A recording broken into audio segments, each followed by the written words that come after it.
circular reasoning is a type of logical fallacy. And a logical fallacy is basically a failure of reasoning. So it's important as a reader to recognize logical fallacies because they diminish the value of the author's message. So since circular reasoning is a type of logical fallacy, we could also call circular reasoning a failure of reasoning. But more specifically, we can define it as reasoning that offers no support for assertions other than restating them in different words. So another way to define this is we could say circular arguments refer to themselves as evidence of truth.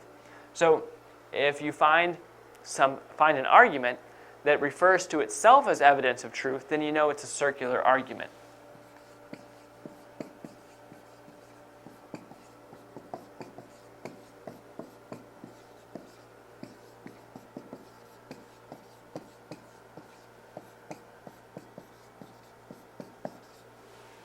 Now, circular reasoning is one of the more difficult logical fallacies to identify because it is typically hidden behind dense language and complicated sentences.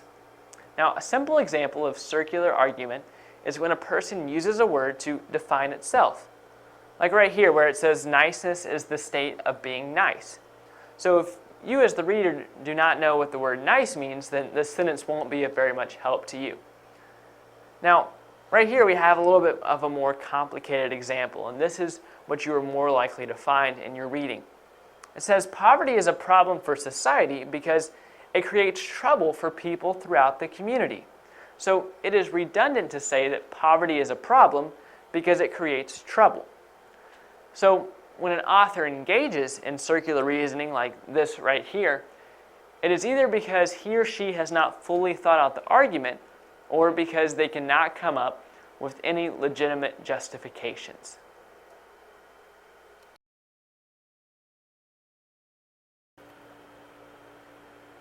An independent clause contains a subject and a verb, and it's a complete thought. So an independent clause can stand by itself, so it can be a sentence. Like the sentence, I am running. See here we have a subject, I, and then we have this verb phrase, am, and running. And so it's a complete thought. It can stand alone and be a sentence. Now sometimes independent clauses have other clauses grouped with them, but they can also stand alone. Now a dependent clause also contains a subject and verb. However, it is an incomplete thought.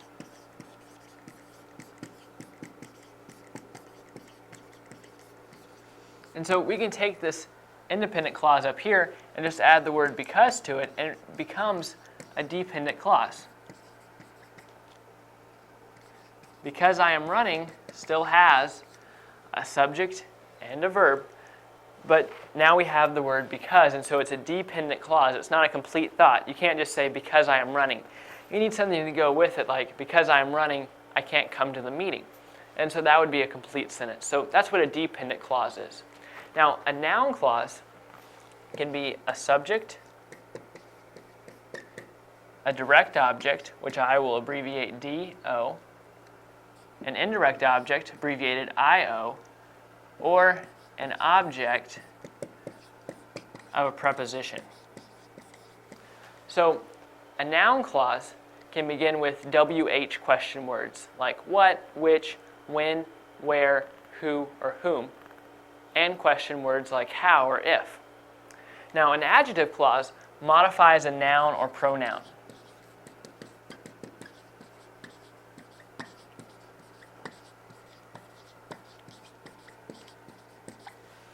So an adjective clause begins with a word like who, whom, which, that, whose, when, where, why. And it's going to follow the word it modifies. Then finally we have an adverb clause, which modifies a verb,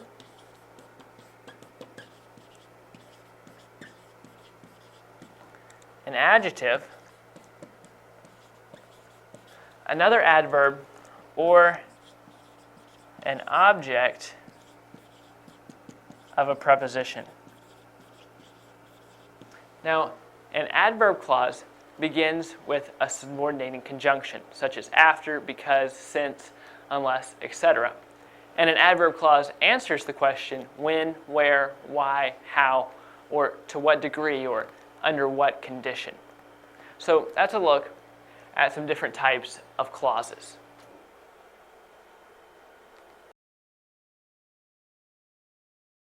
Common comma functions. Commas have many different functions, but their three primary functions are to separate clauses,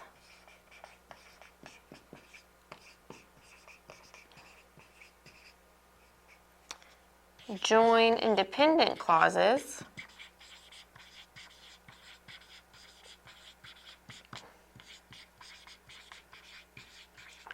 and they're used to avoid confusion. So since we talked about separating and joining clauses, let's first talk about what a clause is. A clause is a piece of a sentence. If you have a dependent clause, it is dependent on the rest of the sentence. It cannot stand alone as a complete sentence. It would be a fragment. If you have an independent clause, it would be able to stand alone as a sentence. It would be independently a sentence on its own. So dependent clause can't be a sentence by itself, depends on the rest of the sentence. Independent clause stands alone, can be a sentence all by itself. So let's look at how we can separate clauses with commas. You will use a comma to separate a dependent introductory clause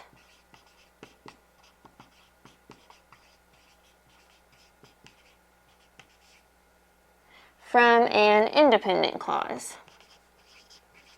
So one way that dependent clauses are used is as an introduction to a sentence. For instance, before the game, Jimmy ate a healthy breakfast. We use this comma to separate the dependent clause. So before the game is dependent. You cannot say before the game all by itself and have it be a complete sentence. It's only a prepositional phrase. So it is a dependent clause. But then you have Jimmy ate a healthy breakfast. This would be independent. It could stand all by itself. So we are separating the dependent introductory clause from the independent clause. Before the game, Jimmy ate a healthy breakfast. And you notice how you pause where that comma is. And a lot of times, that's why a comma is there, to get you to pause so that your sentence makes sense as you're reading it, either to yourself in a book or aloud to someone else. So, dependent clause as an introduction needs a comma. Now, let's look at if we kind of switch the order of the sentence up. Jimmy ate a healthy breakfast before the game. When we put before the game at the end of the sentence, we don't need to have that comma anymore. We only needed the comma whenever we wanted to pause to let people know that before the game was separate and to realize the action was happening after that. So Jimmy ate a healthy breakfast before the game. Here, we didn't actually have to put a comma because the independent clause came first.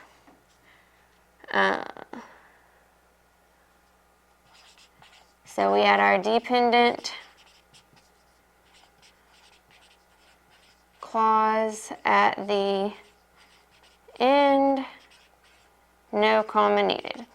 Now this is in this situation. That doesn't mean there will never be a situation where you will have a dependent clause at the end that needs a comma. If you have several items in a series, you may still need a comma toward the end of the sentence. But if you're using an introductory phrase, if it comes at the beginning of the sentence, you need the comma. If it comes at the end of a sentence, generally you won't. Let's look at another way that we use commas to separate clauses. You will use a comma to separate two independent clauses joined by any of the following conjunctions. And a conjunction is basically a connector word. And, but, or, for, nor, so, and yet are common conjunctions. If you have two independent clauses, that means two phrases in a sentence that could stand as a sentence on their own, and they're connected by one of these conjunctions, then you will need a comma to separate those two. We are going to the movies, or we are going to a nice restaurant. So here's our conjunction, or. We are going to the movies is an independent clause. We are going to a nice restaurant is an independent clause. So the comma is needed to separate two independent clauses. Now, let's look at if we combine this sentence a different way. We are going to the movies or to a nice restaurant. Here, we have that or, which would be a conjunction, but let's look. We are going to the movies is an independent clause. To a nice restaurant is dependent. To a nice restaurant cannot stand by itself. We don't have a subject in that clause. In this version of the sentence, we had we are going still included. So we still had a subject and a verb, so this was a complete thought all by itself. So it was an independent clause. It could stand as a sentence. To a nice restaurant is missing that. It's missing both your subject and your verb. It's not been made a complete sentence, so it's dependent on the rest of the sentence to make sense. So in this instance, we did not have two independent clauses.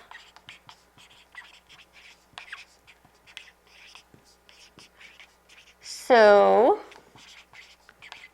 no comma was needed.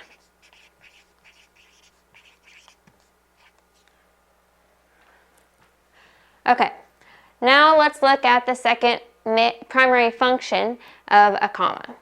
To join independent clauses, to avoid short, choppy sentences. So generally, whenever we are going to join independent clauses, we're doing it so that we don't have a series of short, choppy sentences. Now you're going to see that this might look a little similar to where we separated independent clauses.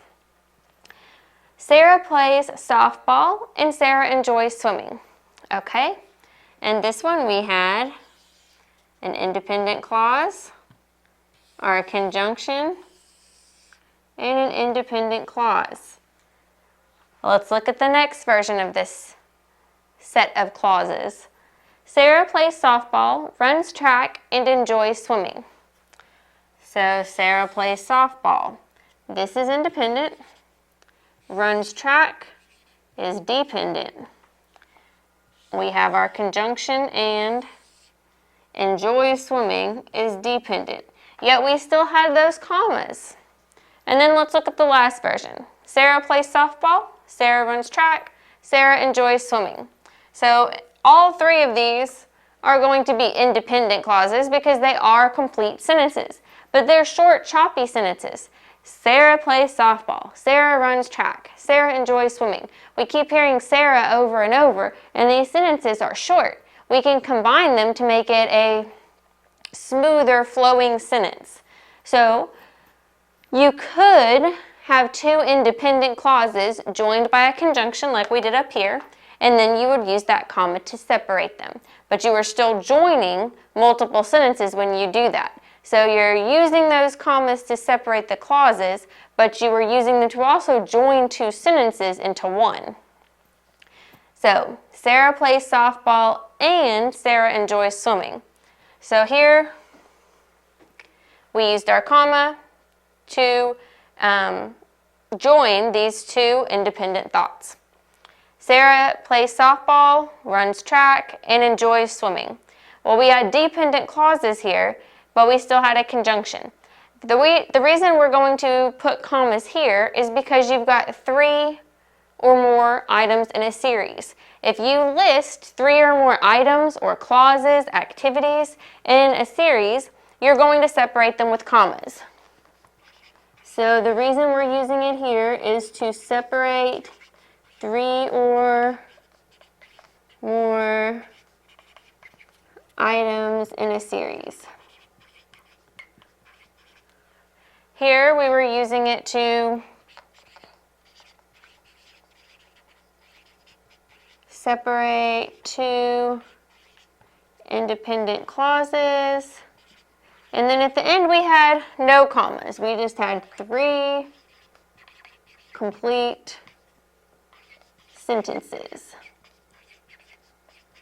which basically equaled 3 independent clauses. So we had to find ways to combine them. So we could combine all 3 into one sentence, and we could use our rule of using 3 or more commas in a series to join these different independent clauses, or we could use our rule of separating 2 independent clauses with a comma and a conjunction and keep 2 independent clauses instead of separating it up and making it dependent clauses, but 3 different activities in a series. We could say Sarah collects bananas, apples, and tomatoes.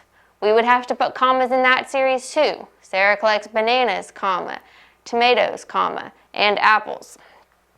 So when you have 3 or more items in a series, you have to put your commas to separate them. This is going to be helpful when you're combining different ideas to be able to join independent clauses and in other instances. If you have just 2 sentences that you would like to combine, you can do so using a conjunction and a comma. As long as it's still an independent clause on each side, you will need that comma. Let's look at the 3rd primary function of a comma. They are used to avoid confusion. I want to eat chicken, broccoli, and corn for dinner. Without a comma in this sentence, it sounds like you're saying you want to eat chicken broccoli. Well, you probably don't know what chicken broccoli is, and that's because it's not a real food. What would make more sense is if we said I want to eat chicken, comma, broccoli, comma, and corn for dinner. Then you would be telling someone you would like to eat chicken, broccoli, and corn. 3 items, not chicken broccoli, which makes chicken look like an adjective to broccoli. Now, this comma here in a series, if you have 3 or more items, the comma immediately before and is optional. Some people like the way it looks, some don't. I like the way the comma looks. It helps me feel more organized when I'm writing, so I always put it in. But you definitely need this comma because otherwise the meaning of your sentence is unclear and you would not be avoiding that confusion that commas are supposed to help you avoid. Let's look at the next example. Before we eat, our dog has to eat. This doesn't make sense. Before we eat our dog, you're not going to eat your dog. But if you're reading this sentence quickly, without a comma there to slow you down and make you pause, you don't read it correctly. You would have to read it a 2nd or 3rd time to get what the author's meaning actually was. So you would say, before we eat, our dog has to eat. And maybe this is so that your dog isn't going to bother you while you eat. If your dog's already eaten, then you can eat happily. So before we eat, our dog has to eat. And this is one of those dependent introductory clauses like we talked about up here. We use a comma to separate clauses, and that can also avoid confusion. So you see how some of these rules tie in together. Commas in a series, commas in a series.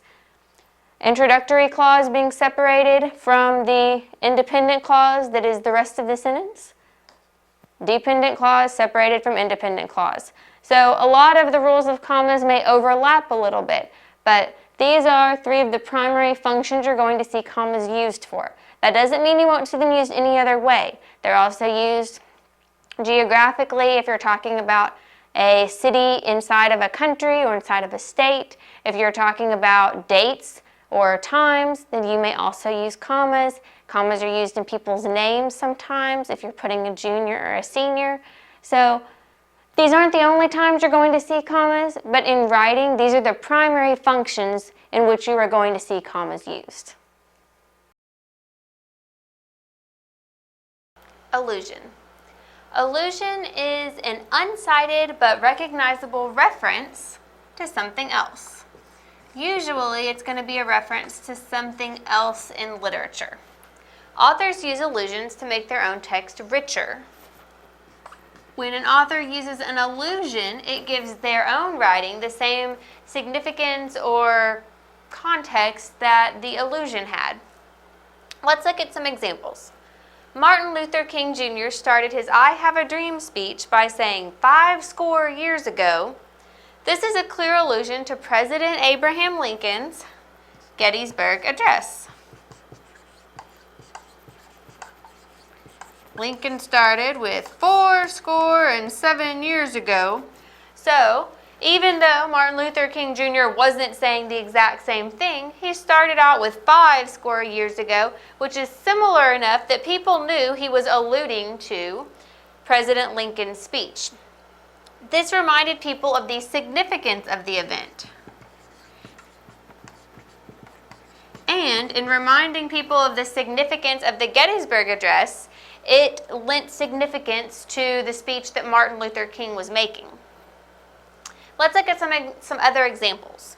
Scrooge. If someone is alluded to as Scrooge, or there's a Scrooge reference in writing, it's going to be someone who is not very generous. They're kind of miserly, they don't like to share. And that would be something that you would have seen in A Christmas Carol, where he goes around and sees what his life would be like if he weren't there and realizes to change his ways. But Scrooge was a very miserly man who didn't want to share with people who really needed it. If you see Pinocchio, it's a reference to someone who is lying. If you see a Trojan horse, it means someone who, or something that is a trick. It looks like the real thing, but really there's a trap concealed inside. An Achilles heel is a reference to Achilles from Greek mythology, and his heel was his one weak spot. So your Achilles heel would be your weak spot, where someone could really get to you. A Romeo from Romeo and Juliet. Romeo would be someone who was really good with women, someone who really loved to, take girls out on dates and was really good at, getting girls to go out on dates with them. Turn the other cheek is a biblical reference when Jesus told people that they shouldn't seek revenge, but should instead turn the other cheek if they're slapped once. Turn the other cheek so you can get hit on the other side of your face. And it's just his metaphor for saying, don't seek revenge. That's not the Christian way. Solomon is another biblical reference. He was a very wise king. So if you're referred to as someone who's like Solomon, it means you've got a lot of wisdom. And a Good Samaritan is another biblical reference, and it refers to the Good Samaritan on the road who helped someone when no one else would. So a Good Samaritan today is someone who helps people or helps a person that no one else is trying to help. So allusions can be used to ground text in a particular time or place,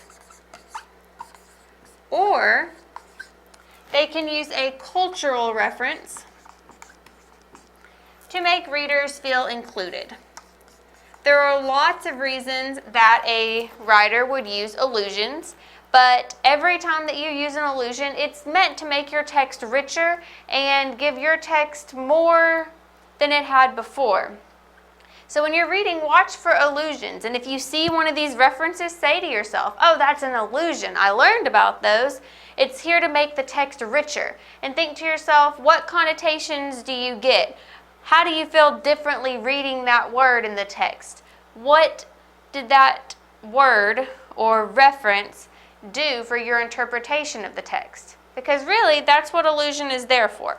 It's to add to the text and make it better.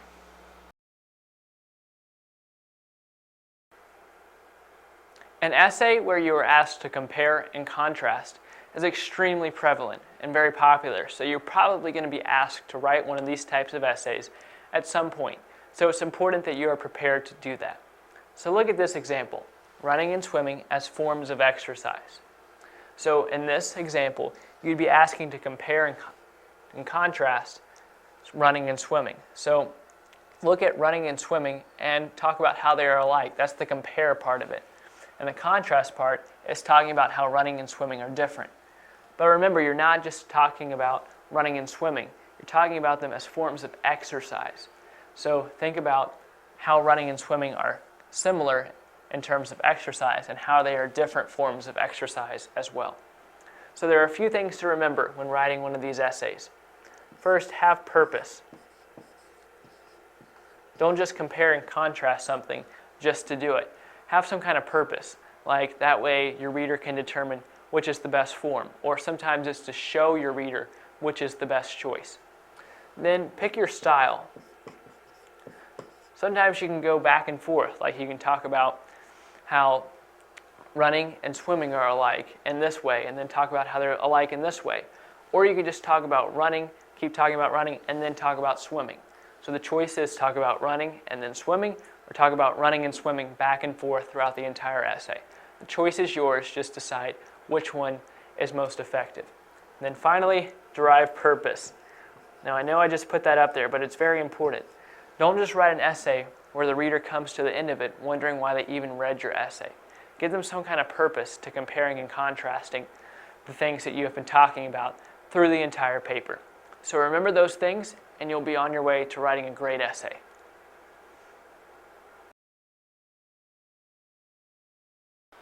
Conflict. Conflict is a central element of plot in any piece of literature, and it is going to be the struggle or problem around which the plot centers. So whenever you're thinking about conflict, think about problem. What is the problem in the story? What is it that they're trying to figure out a solution to? What is it that everyone's worried about? That's going to be your main problem or your conflict. Now, when you're deciding what the conflict is, there are generally two basic types. You have external conflict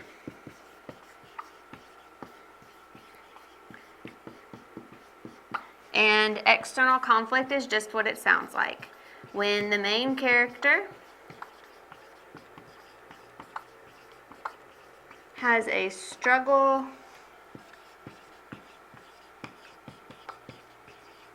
with another force, it's external. So when the main character has a struggle with another force, the conflict is external. An example of another force would be another character or a force of nature. So having a problem with another character is pretty self-explanatory. They have some problem with another character, they think the character is doing something wrong and want to fix it, they are mad at another character, they are in love with another character. That's going to be having a conflict or a problem with that other character that needs to be resolved, and that would be an external conflict. Or it could be with a force of nature. Forces of nature are external, they are outside of the main character, and so that makes it an external conflict. An example of a force of nature being the main conflict source would be if there was a bad storm coming. That storm is a force of nature and it could be the conflict. Or if a man is trapped on an island, that would be a conflict because they're trapped there. All of nature is keeping them there. They can't get away. And the struggle to survive could be another conflict with nature. The other basic type of conflict would be an internal conflict. So we had external where the problem was outside. So internal conflict is when a character has a problem, when the main character has a problem that they're struggling with internally. So when the main character has a struggle within him or herself.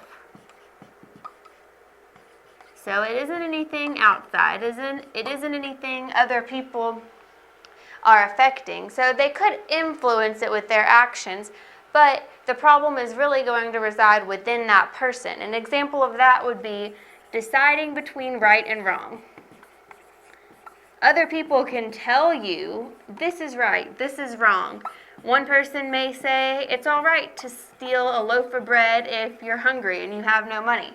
Someone else may tell you, it's wrong to do that because it's still stealing. So it's an internal conflict within that character when they have to decide for themselves if something is right or wrong. So whenever you're looking at conflict, whenever you're trying to find what that conflict is in a story, look at what the main problem is. And to delve deeper and better understand the conflict, ask yourself if it's an external conflict or an internal conflict. Remembering that external is going to be when a character is struggling with another force, something outside of him or herself, another character or a force of nature. And an internal character is going to be when the main character has a problem within him or herself, where they have to decide something only based on what's inside, not any external force.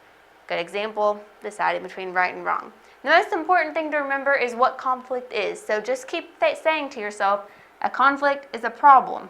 A conflict is a problem. And that should help you be able to figure out what the conflict is in any story.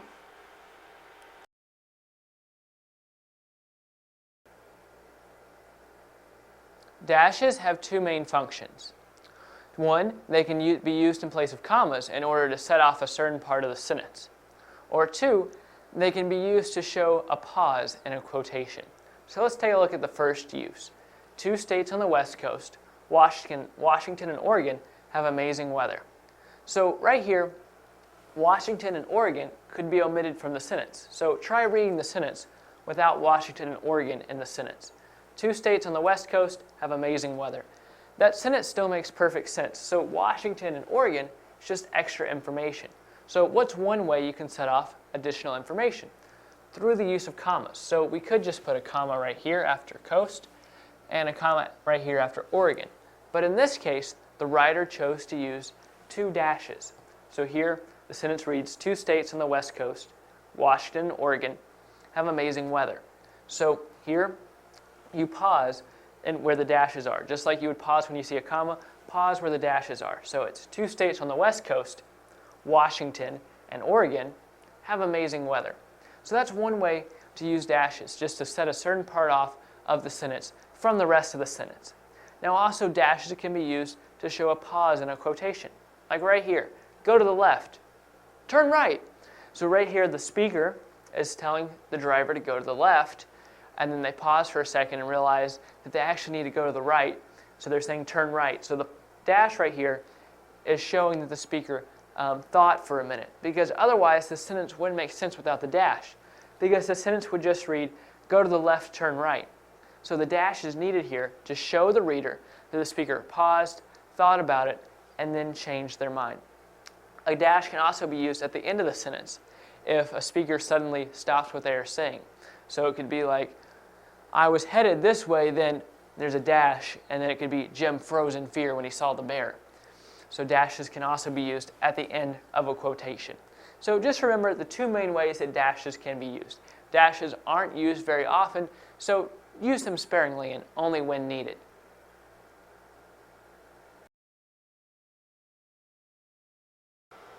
Figurative language. Figurative language is language that goes beyond the literal meaning of a word, and authors will use figurative language to enhance their writing. Some common examples of figurative language are hyperbole, simile, metaphor, and personification. So we'll discuss each of those, and I'll give you some examples for each. Hyperbole is exaggeration. People will say something and you aren't meant to take it literally. You're meant to know it's an exaggeration, but it's there just to emphasize how strongly the author is trying to convey something. For instance, I've told you 1,000,000 times. I bet some of you have probably heard that one. And 1,000,000 times, really? Probably you haven't heard whatever your parent or teacher has said they've told you 1,000,000 times. It's an exaggeration. It's hyperbole. It's meant to emphasize that they've already told you this a lot more times before now. Another example would be, I had a ton of homework. You did not literally go home with 2,000 pounds of homework, but you're telling people I had a lot of homework. It was way more than the normal amount. It was a ton. It was that much homework. So that's what hyperbole is, exaggeration. Next we've got simile, which is comparing two things using like or as. And this is very important. You have to use those words like or as, or it's not going to be a simile anymore. So, the child howled like a coyote. We see our word like. You're comparing two things in this sentence. The child howled like a coyote compares the child to a coyote using the word like. This example is letting you know that the child is loud. Its crying sounds like a howl, much like a coyote. So this figurative language is used to bring a coyote to mind to help you picture and hear in your mind how this child is screaming or crying. Next, let's look at this example. She ran as fast as lightning. Well, that's going to compare two things here, and we see the word as. So what is being compared in this sentence? She ran as fast as lightning. And usually when you have one as, you've got two. So it's comparing she, or a girl, to lightning. And that is being done by using the word as. So when you're comparing a girl to lightning, you're saying she's that fast. It went so fast you barely got to see her before she got past you or got to the finish line. So it's just letting you know she's really, really fast. So that's what simile is, comparing two things using like or as. And again, these are the important words to look for to make it actually be a simile. It could be a metaphor, which compares two things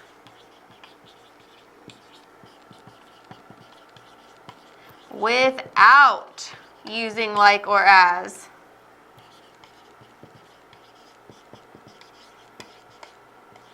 And that is really the big difference between a simile and a metaphor. A simile uses like or as. A metaphor does not use like or as. So let's look at some metaphor examples. She was lightning running down the track. So this sentence is very similar to this one.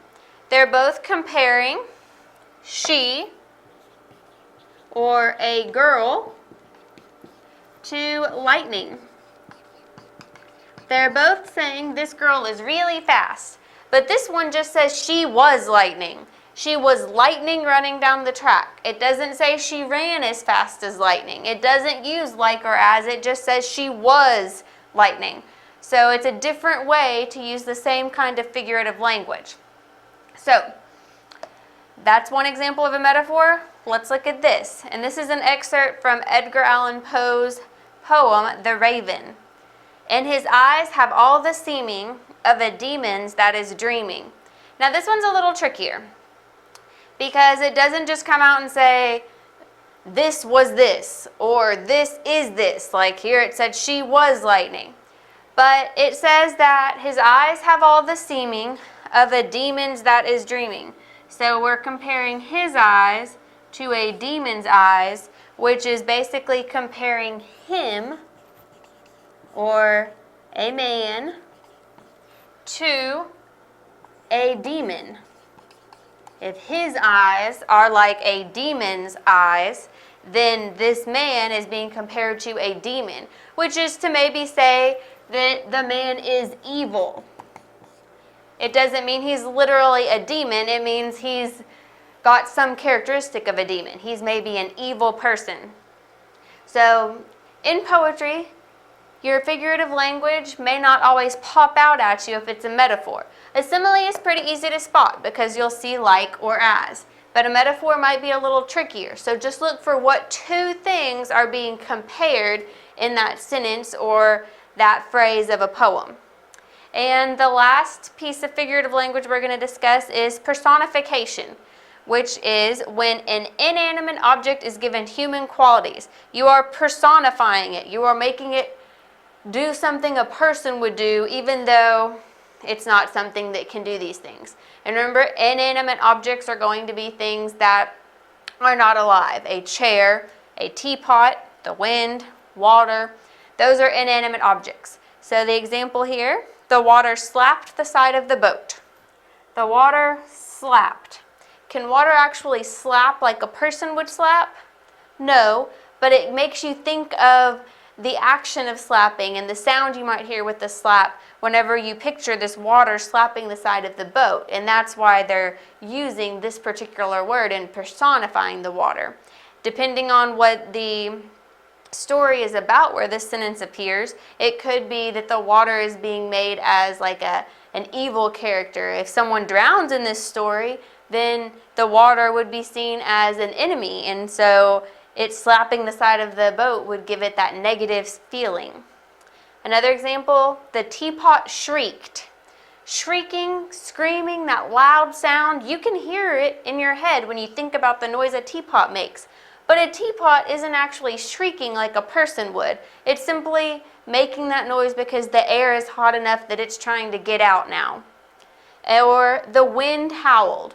Wind can't howl like a wolf would howl, but wind makes that same kind of sound sometimes, and so the author is trying to put that sound of howling in your mind when they're describing the wind. So figurative language can be a lot of different things. Hyperbole, where you're exaggerating. Simile, where you're comparing two things using like or as. Very important markers for a simile. Metaphor, where you're comparing two things without using like or as. And personification, when an object is given human qualities, whenever it's personified. And all of these techniques are used so that the words will go beyond the literal meaning of them and give you a deeper understanding of the poem or the work that you're reading. The author is trying to go beyond the words and make you really think about their meaning and put certain connotations in your head whenever you're reading. Historical context. Historical context can impact literature in a number of ways. The author's writing can be impacted by the historical period during which it was written, or the historical setting of the story. For instance, when Charles Dickens was writing, he was writing during a period where authors were paid by the word, which meant that his novels were very, very long. And that was a result of the time period during which his work was written. He was writing long novels because he knew he would get paid more for every word that he wrote. Dialect is something else you can pay attention to. The dialect could be what the author is used to using in his everyday life, or the dialect could be more related to the historical setting of the story. So dialect is something you want to pay attention to and ask yourself, is this the dialect used during the setting, or is this more of just the author using his own personal dialect that he's used to?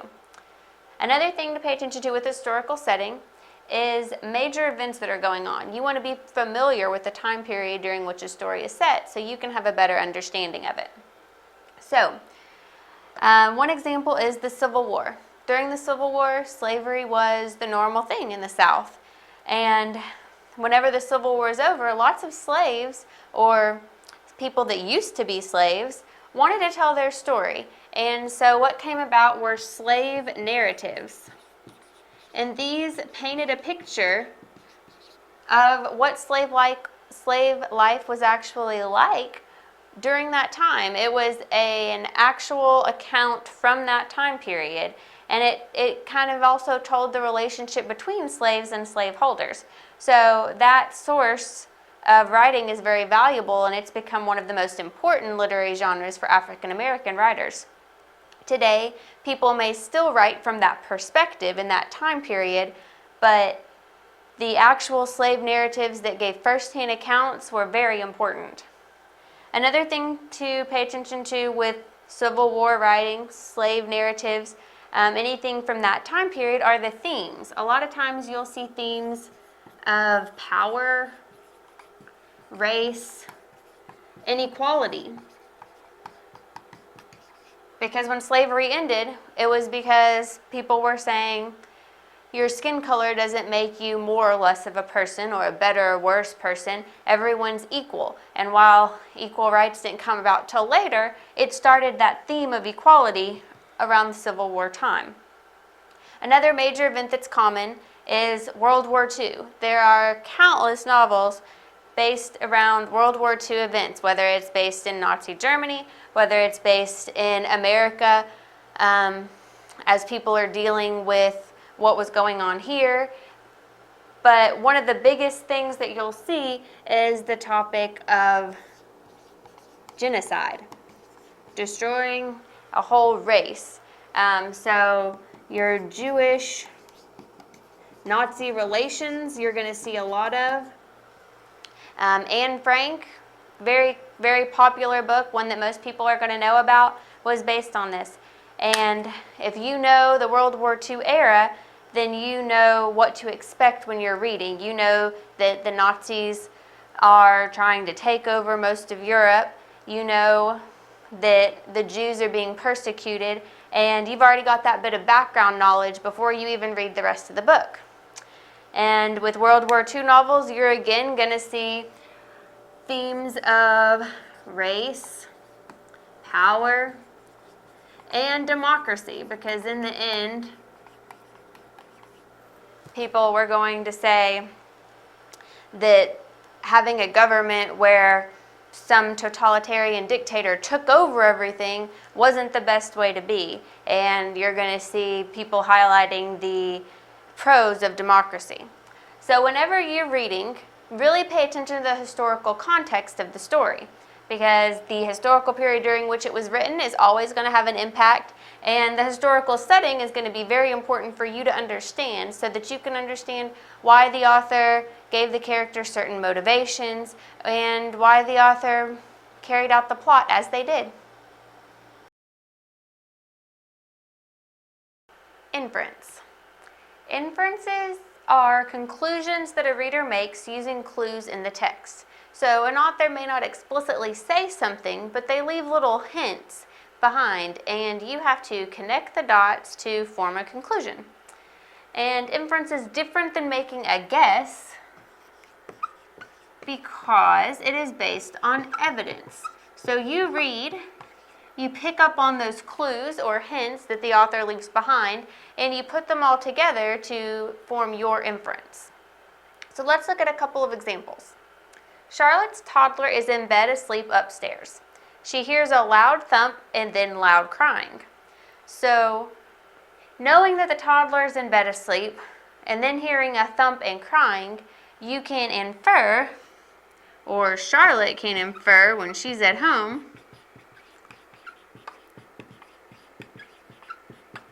that her toddler fell out of bed.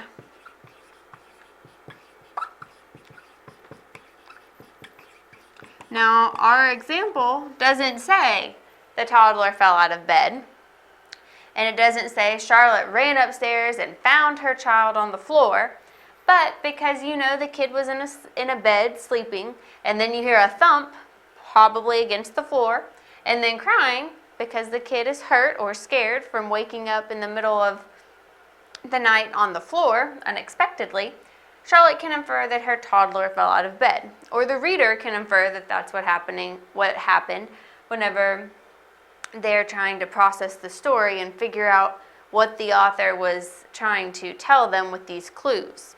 So let's look at another example. Nolan sees cookie crumbs on the floor and chocolate around his son's mouth.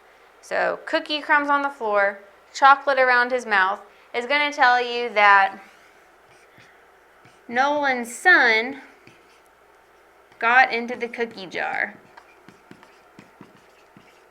And it may not be the cookie jar, it may be that he got into a pack of cookies, but you don't really know the rest of that. You just know that if there are cookie crumbs on the floor and chocolate around his son's mouth, that the kid got into cookies somehow. So you can infer he got into a cookie jar or a pack of cookies without the author explicitly saying that to you. And that's all it is. That's all inference is. Reading something and coming to a conclusion. A lot of the times it's really obvious things. If you see a lady come into a store and she's dripping wet and it's raining outside, you can infer that she doesn't have an umbrella. So some things are just common sense. They come to you. You don't even realize you're making an inference. But in the end, an inference is just a conclusion that a reader makes based on evidence. Let's talk about literary genres. A genre is basically a category. So take music, for example. There are many different types of musical genres, such as rock, classical, pop, and country. So a musical genre is basically just a category of music. In the same way, a literary genre is basically a category of literature. It's when you take similar works of literature and group them together in different categories.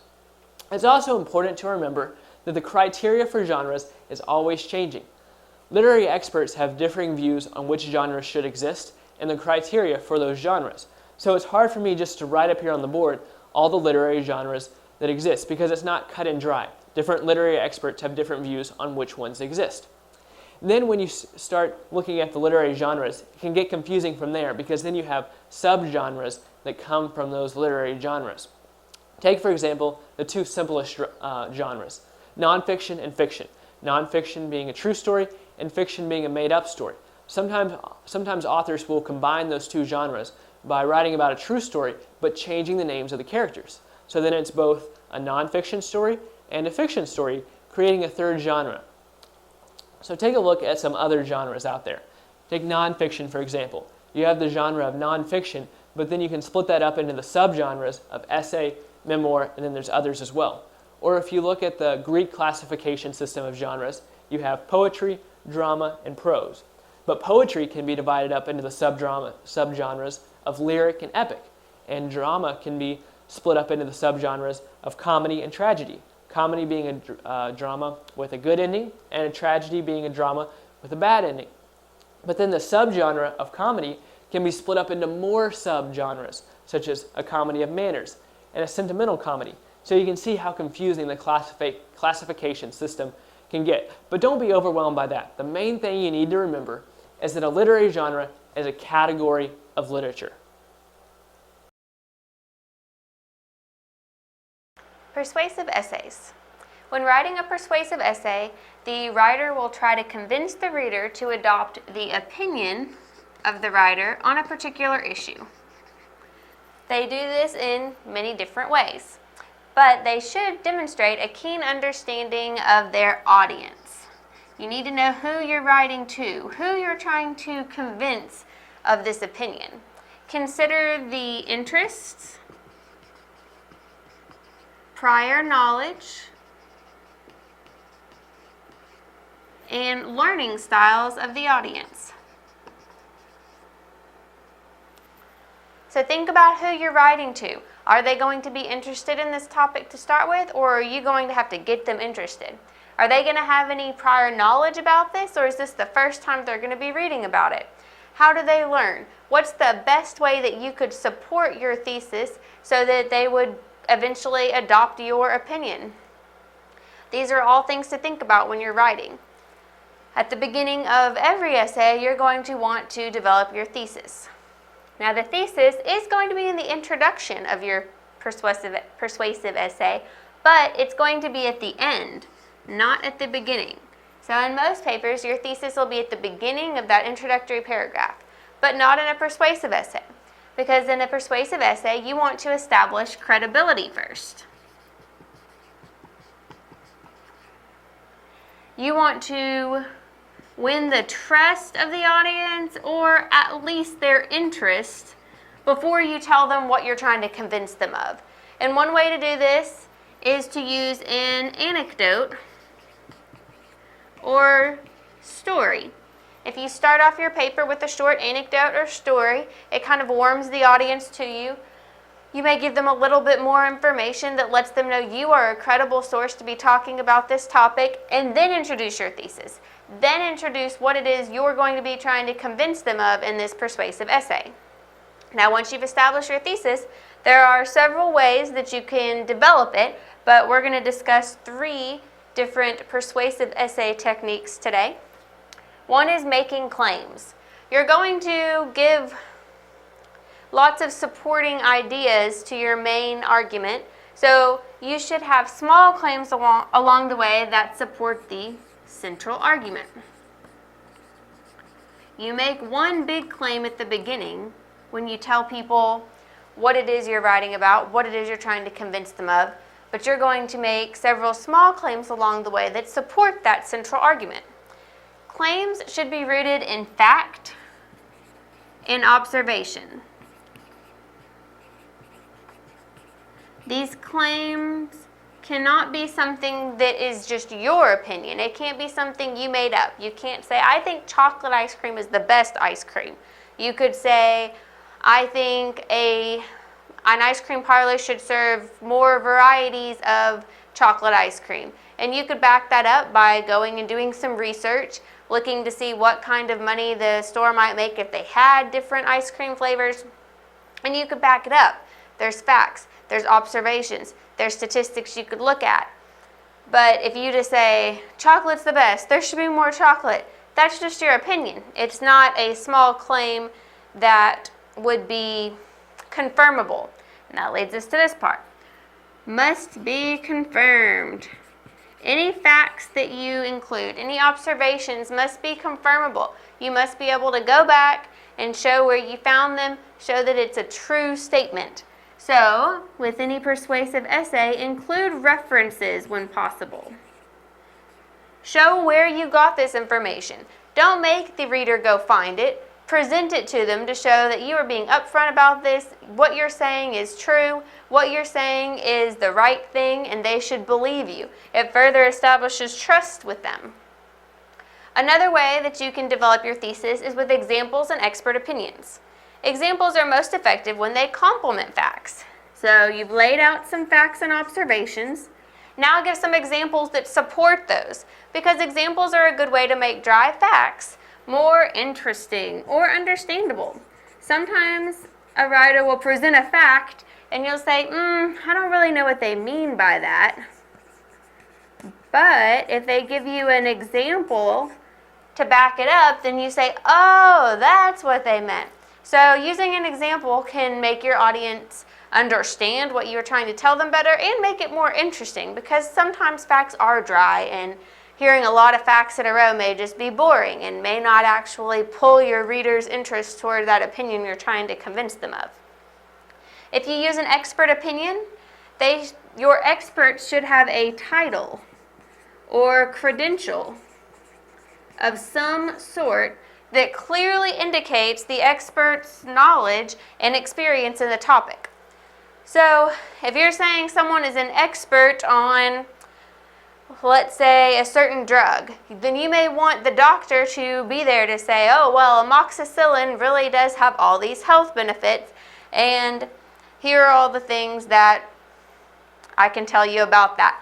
You want a doctor. You want him to be able to show he's got a degree in medicine. You don't want it to be just someone that comes on and says, oh yeah, I've given my kid Amoxil several times and my kid always gets better after a cold.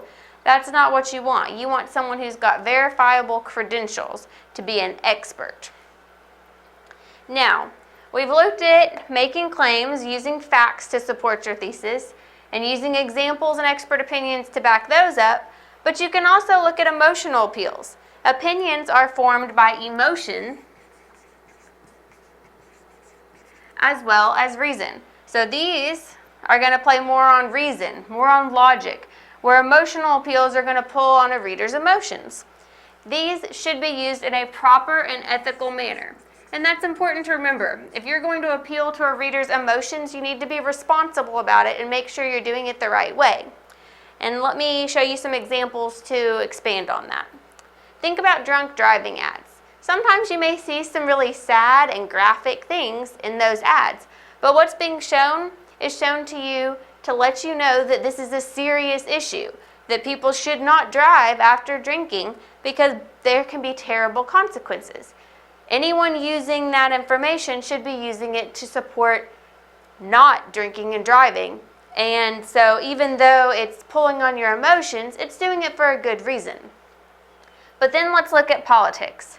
A lot of times one candidate will put out an ad saying how patriotic they are, showing how they've served their country and all the ways they're patriotic. And that's really nice, but often it's going to also imply that the other candidate competing against the first one is not very patriotic, and that's usually far from the truth.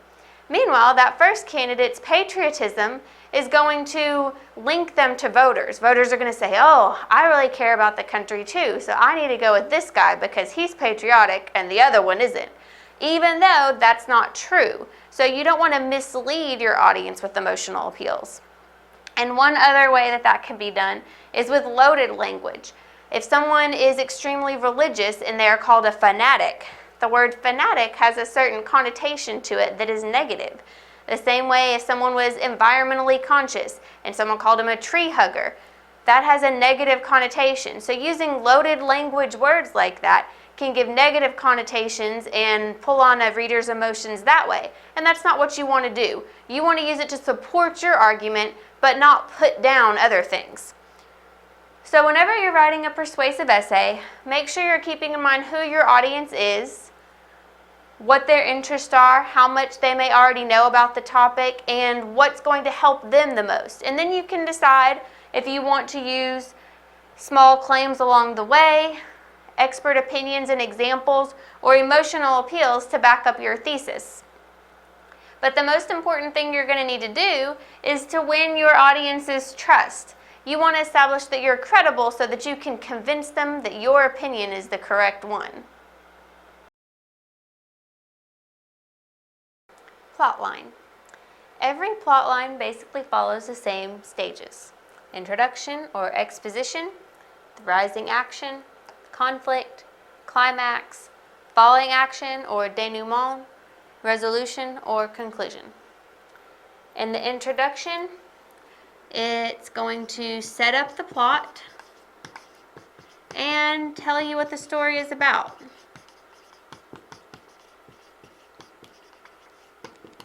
It's at the very beginning and it's just there to kind of get everything set up. And on this diagram that can represent plot, you might call this a plot diagram. Your introduction would be here. Your rising action is everything leading up to the conflict. All the action leading up to your conflict. So everything that happens before you find out what your conflict is going to be rising action. And you can see how it rises up the slope of this plot diagram. Now your conflict is going to be your main problem. Now, there may be lots of problems in this particular story, so the main problem is what your conflict is going to be, and that's located further up on the diagram. So you've got your introduction where everything gets set up, rising action leading up to your conflict or problem. That's the point in the plot where you find out what the main problem is going to be. The climax is going to be that very important part where the conflict kind of comes to a head. All the trouble comes to a head. It's the peak of the conflict. If there were people that didn't know about this problem, the climax is when everyone finally finds out. So the climax is up here at the top. It's when all that action that's been building up and rising finally comes to a head, it comes to the top, and after that your story starts resolving itself. So with your falling action, it's going to be what comes after the conflict.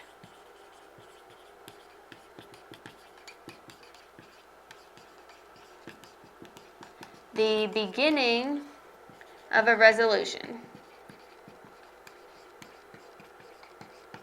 So things start to resolve themselves. We've got our falling action, and it's going to fall the same way our rising action began. So the author may be tying up any loose ends, kind of getting you ready for the end of the story with your falling action. And then we've got the resolution or conclusion.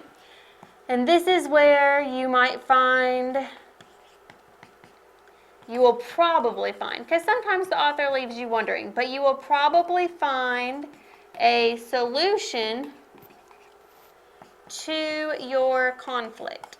So whatever that main problem was, your resolution is usually going to contain your solution to that. And that's going to be over here at the bottom. Your resolution or conclusion. So whenever you're going through a story, it's usually going to follow these main stages. You're going to start with the introduction, where all of your plot information is set up. You kind of know what your story is about. You've got rising action, you've got characters interacting, you've got the plot building, and then you get to the conflict. You get to a problem. And after that, it's about how the characters are going to solve the problem. And you get to the climax where everyone now knows about the problem. It's the very peak of the conflict. And after that, you've got your falling action. Everyone is kind of wrapping things up. They're fixing the problem, however they decided to fix it after the climax. And then in the resolution, you find out what that solution is most of the time. And any loose ends are wrapped up finally in that resolution. Sometimes you will have an author who leaves some questions hanging. A lot of times if there's a cliffhanger ending to a book and you know there's going to be a sequel, or the same with a movie, then the plot line might not give you a solution because they're going to give you another book later on that hopefully has a solution in it. So whenever you're looking at any literary work, look for a plot line in it to help you understand what's happening. If you can understand your plot, you're going to be able to understand everything else in the story a lot better. Point of view. The point of view is the perspective from which a story is told. And the narrator is the person who tells the story. So when we're looking for point of view, we're looking to see if we have a first-person narrator or a third-person narrator that's telling us this story. In first person, your narrator is going to be your main character, and they're going to be saying I, me, we. These are the pronouns you're going to see associated with the first-person narrator. If it's the main character, you're only going to get to know what the main character knows. You're only going to get to read about what that main character does or what he does with someone else. But you won't know about anything that doesn't happen involving the main character because this is written from a first-person point of view and you're only going to hear from this viewpoint. Third person is the most common point of view. And you're going to see pronouns like he, she, and they. The narrator is going to talk about other characters, but the narrator is not one of the characters. And third person omniscient is very common as well. Omniscient means all-knowing. So a third person omniscient narrator is going to be one who describes all other characters. So at once. So this narrator is going to be able to tell you what every other character in the story is thinking, what every other character in the story is doing. Now they may not actually do it all in the same passage. Sometimes they split it into chapters. So one chapter is written to where the author is telling you everything that Johnny does. One chapter is split to tell you everything that Susie does. So you find out everyone's point of view, but possibly at different times. But the author is able to do all that without actually being a part of the story. So whenever you're looking for who your narrator is, the pronouns are the important thing to look at. Let's look at this passage. John walked to school every day. He and his friends were often cold and tired by the time they arrived. They were allowed to warm up by the stove before sitting in their seats. In this passage, let's look at the pronouns to help determine the point of view. And your pronouns are going to be words that take the place of nouns, such as I, me, we, he, she, they, it, you. But these are going to be the ones that are really going to set you off as markers to let you know if it's a first person or third person narrator that you're listening to. So looking through this, we have he and his friends. By the time they arrived, they were allowed to warm up by the stove before sitting in their seats. And it started with John. So the narrator is using he and they and someone's name. Now, First person could use someone's name, and that's why it's important to look at the pronouns. But the narrator starts talking about John, and then he uses all of these third-person pronouns. The narrator is a third-person narrator here. Oh, let's write it out.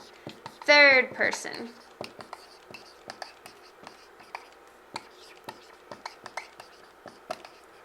And you know this because you're looking at the pronouns, and the pronouns are all telling you that the narrator is telling you what's happening, but the narrator is not a part of the action. So the point of view is a third person point of view. So whenever you're going to find point of view, you want to know this because the perspective of the story, who it's coming from, is important. If it's coming from a certain character, or if it's coming from a first person or a third person point of view, then you're going to have a different plot or have information, more intimate information in first person and a greater variety of information with third person. So it's always important to determine your point of view whenever you are reading a story. So just keep in mind that the best way to find that is by looking at the pronouns. I, me, and we, he, she, and they.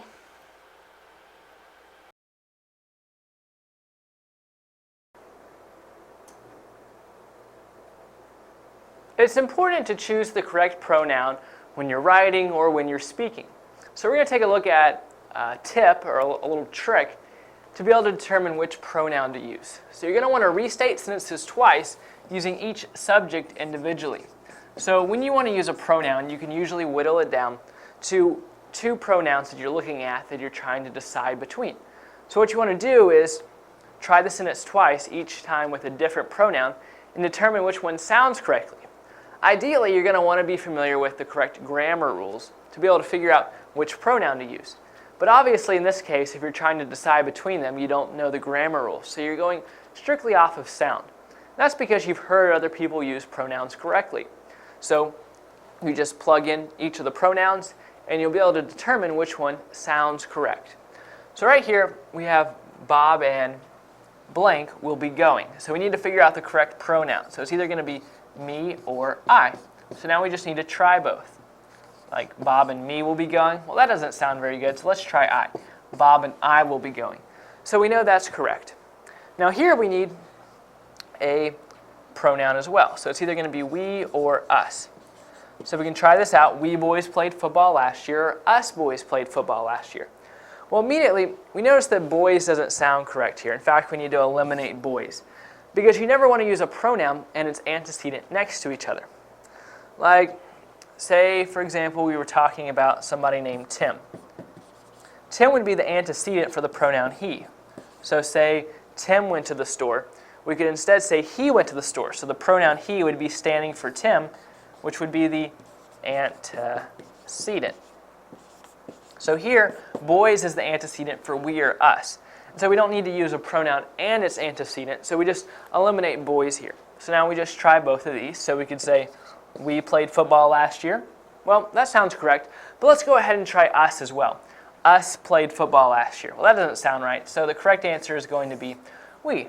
So that doesn't take very long, and you don't actually have to write it out. Sometimes if you're just about to speak it, you can figure it out in your head. You can go through this test in your head and determine which pronoun is correct.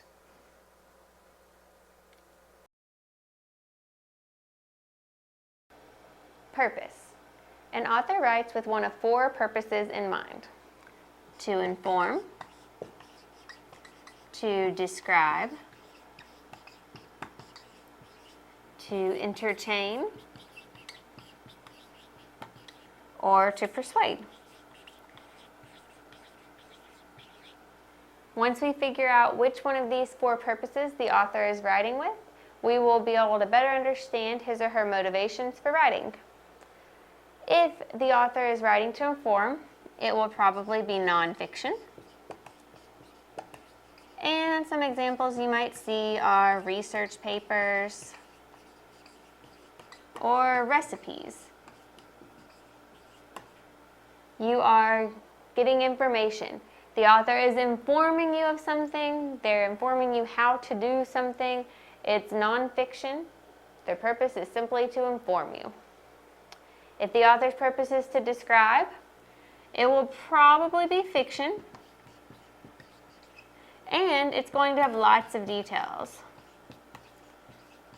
A descriptive story or paper is going to elaborate on details. It's going to give you as much description as possible, and a lot of times that's going to be something that's a work of fiction. While you will have details in an informational paper or writing of some sort, it's not going to be the same kind of details you'd get in a descriptive fictional narrative. If the author's purpose is to entertain, then it will also probably be fiction, and you will have humorous and or dramatic elements. Now, something that's funny or humorous is going to be entertaining, but something dramatic can be just as entertaining as something funny. And some of the best stories are going to have humorous and dramatic elements in them. So something written to entertain is usually fiction, and it will sometimes have both of these elements, or sometimes just one or the other. But it's written to entertain you, to make you feel entertained, like you are reading a story that you are enjoying. If the author is writing to persuade you of something, you are probably going to see an editorial or an advertisement. All those ads you see on TV are meant to persuade you to buy something, persuade you that one product is better than another. So that is where advertisements are going to be one of the primary places that you see persuasion writing. An editorial in a newspaper may lean toward or against a certain topic or candidate in a political campaign, and so those are also written to persuade you one way or the other. But most people are going to see ads on almost a daily basis, whether it's on the internet, whether it's on the TV, whether it's on a billboard driving down the highway. So this is something you'll see every day, whether you're trying to or not. So the four main purposes an author will write with are to inform, to describe, to entertain, or to persuade. And once you determine what the author's purpose in writing is, you will better be able to determine the author's motivation for crafting his work.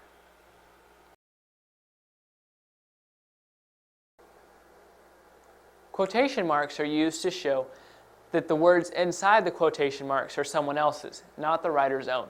So look at this sentence. "Come over here," Joe said.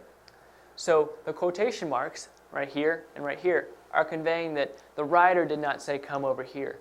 Joe said "come over here." So notice a few things about a sentence that has a quote in it. First, you open up the sentence with quotation marks. Then you capitalize the first letter of the first word inside the quotation marks. And then if you have a sentence that is declarative or imperative, any sentence that would end with a period if it was on its own, you end that sentence with a comma, then you have quotation marks, and then you say the rest of the sentence. So this sentence says, "Where did he go?" Notice we open up with quotation marks, capitalize the W, but if "where did he go" stood by itself, it would have a question mark because it's a question. So we put a question mark right here and then close with the quotation marks. Notice that the question mark is included inside the quotation marks. It's not on the outside, it's on the inside. This sentence says, "There he is," he exclaimed. So in this case, the person's saying it with a lot of emotion, so that's why we ended with an exclamation mark. Now these next couple sentences are kind of inverted from the sentences we've been looking at because the quote comes later in the sentence. So this sentence says, "Michael said, 'I can't wait for dinner.'" So you put a comma after "said," open up with quotation marks, go through the sentence, and then this sentence right here is declarative, so it ends with a period. And up here we ended with a comma, but here we're ending with a period because we've come to the end of the sentence, and there needs to be some kind of period or question mark or exclamation mark to end out the sentence. So in this case, a period is chosen to end the sentence, and then quotation marks are put at the end. Notice that the period is inside the quotation marks. This sentence says, "Michael asked, 'What's for dinner?'" In this case, it's a question, so that's why we have a question mark at the end. Again, notice that it's inside the quotation marks. Now this final sentence is kind of unique. It says, I think we are having burgers. Michael said, do you know what we are having? So right here, there's two quotes within one sentence. So it says, I think we are having burgers. So we open up with quotation marks. We have the quote right here. We end with a comma because this is a declarative sentence. And then we have another set of quotation marks. Then we have something outside of the quotes because we're saying that Michael said this. And then we continue on with what Michael said. So we open up with quotation marks. And it says, do you know what we are having? This is a question, so we use a question mark. And then we end with quotation marks. So those are the important things you need to remember when using quotation marks.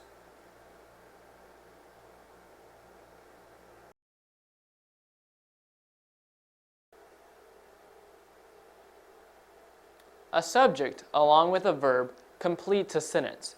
Every sentence must have a subject and a verb. So always be looking for the subject in a sentence because it has to be there somewhere.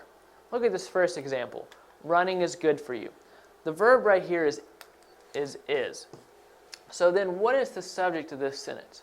Well, the way you can find the subject is it's the person or thing that's doing the action in the sentence. So what is in this sentence?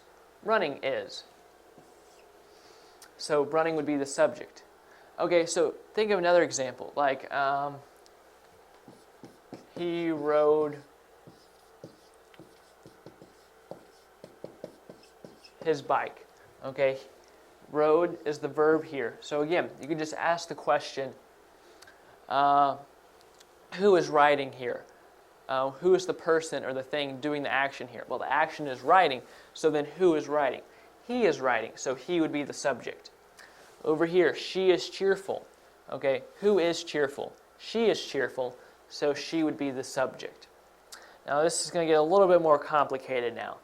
She is cheerful, but her friend looks sad. So right here you see a verb, and then, okay, who is cheerful? She is cheerful. She is the one doing the action in the sentence, and that's being cheerful. So she is the subject. Now you look down here, and you see another verb, looks. So what's the subject over here? Can there be two subjects in a sentence? There can. Because notice right here, but. But is what we call a conjunction because it joins two clauses together. So we have a sentence here and a sentence here, and but is joining them together to make them one. But if we have a sentence here and a sentence here being joined together by but, that means we must have two subjects and two verbs. So we found one subject and one verb, and then we found the other verb, so we're still looking for a subject. So what could the subject be? Could it be her looks sad?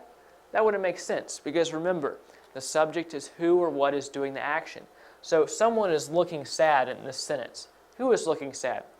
The friend is looking sad, so friend is the subject over here. All right, like I said, every sentence has a subject and a verb, but you may come across some sentences like this. This sentence says, go to your room. So the verb here is go. So where is the subject in this sentence? Well, the subject is what we call an understood you. So we're going to put you in parentheses right there. So I say it's an understood you. Basically, it's understood that you is the subject of this sentence, so it doesn't even need to be included. So we could actually read this sentence as, you go to your room. But we don't always speak like that. Sometimes we leave the you out of the sentence, so we just have a verb. But nevertheless, there still is a subject. It's just not included in the sentence.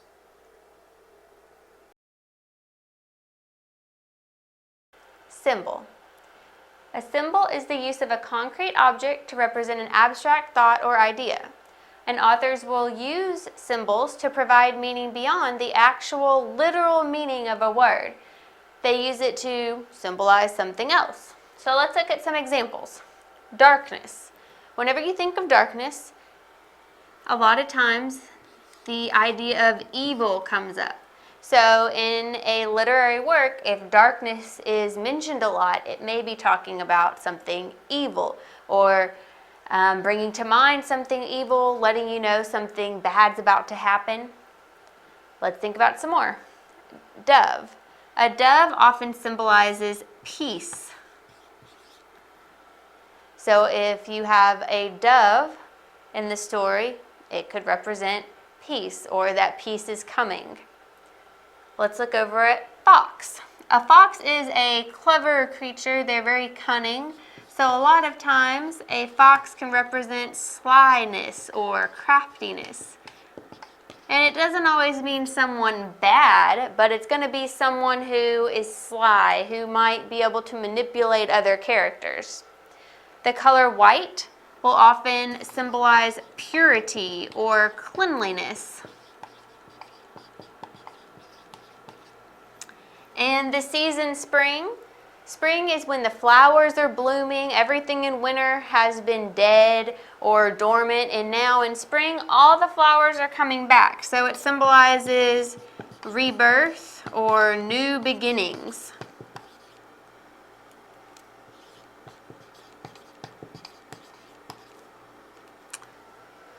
So, whenever you're reading, there are certain things you can do to help you find symbols, to figure out if the author is really trying to symbolize something, or if it's just something that you keep noticing in the book.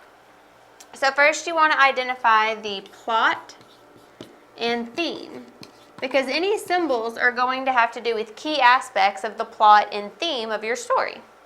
Then think about repeated nouns. Nouns are going to be people, places, things, or ideas. And if you look at these, darkness, dove, white, fox, spring, those are all nouns. They're things, or the things they represent can be ideas, but they're going to usually be nouns. So look for nouns that are repeated throughout the story, words that you hear a lot. And then guess the meaning. What do you think that word could mean? If you were thinking, I hear darkness a lot in my story, maybe it has to do with something evil. Well, go back and ask yourself, does it make sense? Check it against the plot and the theme. Does the theme have to do with darkness and evil, or was the darkness just because the story happened to take place at night? Did the story have to do with a peaceful resolution if you saw a dove in your story a lot? Or was the dove just something you saw one time and it didn't actually represent anything? You have to pay attention to what your plot and theme are to see if the words you're seeing repeated could actually be symbolism that goes along with your plot or theme or not. So whenever you're reading, make sure you're paying attention, watching for words that get repeated, because an author will use words that go beyond the literal meaning and symbolize something else. Theme. Theme is the overall idea of a piece of literature. So think about the lesson or moral of the story that the author is trying to get across to you. One thing to remember is do not confuse theme with plot. Plot is what the characters do. It's the action of the story. It does not have to do with the overall lesson or message that the author is getting across. Now, obviously, what the characters do is going to help you understand the theme, but plot and theme are not the same thing. Plot is going to be more about human nature, society, and life in general. There can also be more than one theme. The author may have one overall message, but there may be a few messages in there, or you may be able to find more than one theme besides the main controlling theme of the story. Some questions to ask yourself are, what is the lesson or message? And some common themes are, man struggles against society, man struggles against nature, overcoming adversity, the importance of family and friendship, man struggles with faith, sacrifices bring rewards, and honesty is the best policy. So for all of these, I want us to look at the story of the tortoise and the hare from Aesop's Fables. And this shows you that there can definitely be more than one theme for one story. Now, all of these may not be what Aesop had in mind when he was coming up with this fable, but I was able to see all of these themes in the story. The last one, I couldn't come up with something for, but I've got a good one for that as well. So man struggles against society. You've got this tortoise who feels like he's going to keep going and he's going to try to win the race, but all of society is against him and saying, oh, that hare has got you beat. He's way faster than you. I don't know why you think you're fast enough to beat him. So I'm sure that tortoise was struggling against society's views of him. Another one would be man's struggle against nature. The tortoise is struggling against the nature of his self, how he's made. He's obviously not going to be as fast as the hare. He's going to have to go up hills. He's going to be fighting against the very nature of his self, where the hare is made to go much faster. Overcoming adversity. Just simply winning the race, the tortoise ended up winning even though no one expected him to do it, even though people were probably telling him, oh, you can't do that, the hare's always going to beat you. The importance of family and friendship. Now, I've talked a lot about society, telling the tortoise he couldn't do this, but I'd like to think that the tortoise had some family and friends on his side that were urging him on, that helped him feel like he could actually go through and win this race. Man struggles with faith. The tortoise had to have faith in himself. The hare was very, very cocky. He felt like he had this race won, so much so that he went and took a nap, where the tortoise didn't do that. He had faith in himself and knew that he could do this if he just kept going, if he gave it his all. And then sacrifices bring rewards. The tortoise sacrificed that nap that the hare took, and in the end he won the race because he just kept going. Now, the moral of the story they give you is slow and steady wins the race, but I can see all of these themes in that story. Now, honesty is the best policy. I couldn't really come up with one for, but you can always look at Pinocchio.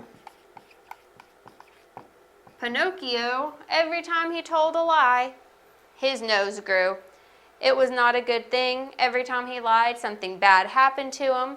I won't ruin the whole story for you, but everyone knows about the growing nose, which is a sad punishment for someone who is not using honesty. So it's showing you honesty is the best policy. So whenever you're reading a story, you can look at what the characters are doing to figure out what the plot is, but remember the theme is different.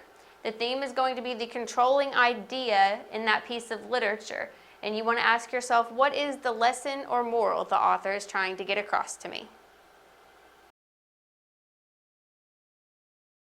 Transitional words and phrases. Transitional words and phrases are used to guide the reader through the text. You've probably seen a lot of these common transitional words and phrases before, but you may not have thought about what their operation is, what their purpose is in the paper. So let's look at the different ways transitions can be used. You can have transitions that show time information. For instance, after, before, during, in the middle of. These all tell you when in time something is happening. You can also have transitions that indicate an example is about to be given. For example, in fact, for instance. If you say something, if you state your main idea and then you want to give a supporting example, you can say, in fact, let me tell you this thing. For example, dogs make good pets because they are very loyal. These phrases let you know that an example is coming. Transitions can be used for comparing. Also, likewise, you're saying how two things are alike. This is also like this. Likewise, we can look at how dogs are good companions. You can also use them for contrasting, saying how two things are different. However, but, yet, you would like a dog for a pet because they are so companionable, but a cat is not going to be as affectionate. They won't make as good of a companion as a dog. So you can contrast two things using however, but, yet. Transitions can be used to suggest addition, to let you know that more is coming. And also, furthermore. These all let you know more is coming. More examples are coming, more information is coming, more details of the same sort. You can have transitions that reflect logical relationships.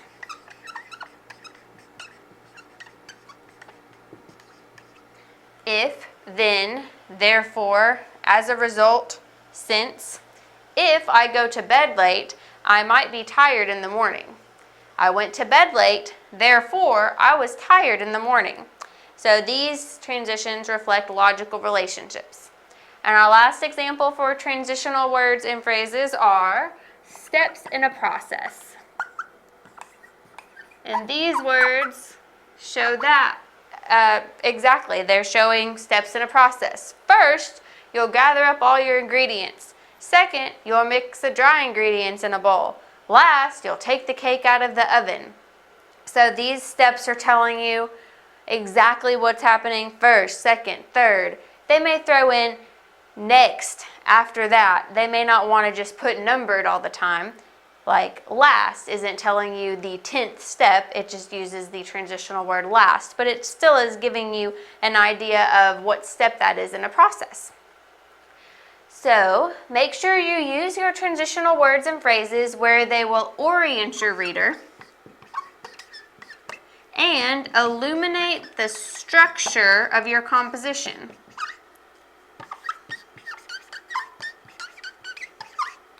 You want to let your readers know where they are in your paper. If you're saying first, this happens, next, this happens, or if it's steps in a process, first you do this, second you do this.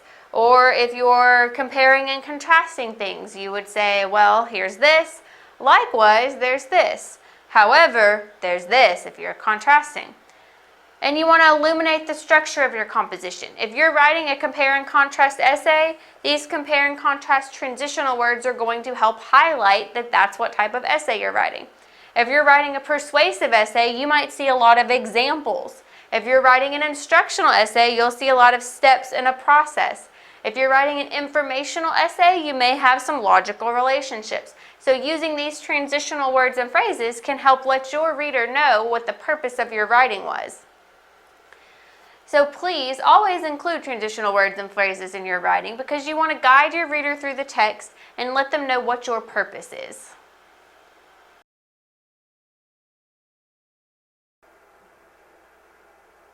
Transitions are very helpful to the reader because they help the reader transition from one thought to another or one concept to another. Transitions can be placed at the beginning of a sentence or in the middle of a sentence, either to help the reader transition from one sentence to another or from one part of the sentence to another part of the sentence. So I want to take a look at many different kinds of transition words and phrases that can be used and how they can be used accurately in sentences. So first of all, transitions can be broken up into different kinds of transitions. So some transitions show addition, like the transitions next and in addition. Remember I said that we can also have transition phrases, and so this is a prepositional phrase acting as a transition. Another type of transition is a summary, like in conclusion or finally.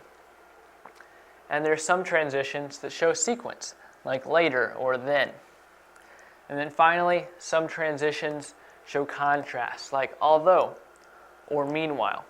So how can you effectively use these transitions in sentences? Many times the transition word or transition phrase needs to go at the beginning of the sentence. Like here, this sentence says, next, bake the cookies for 10 minutes. So we put the transition at the beginning of the sentence and put a comma after it. Now, generally, commas come in pairs in sentences when they are showing that a certain part of the sentence isn't needed.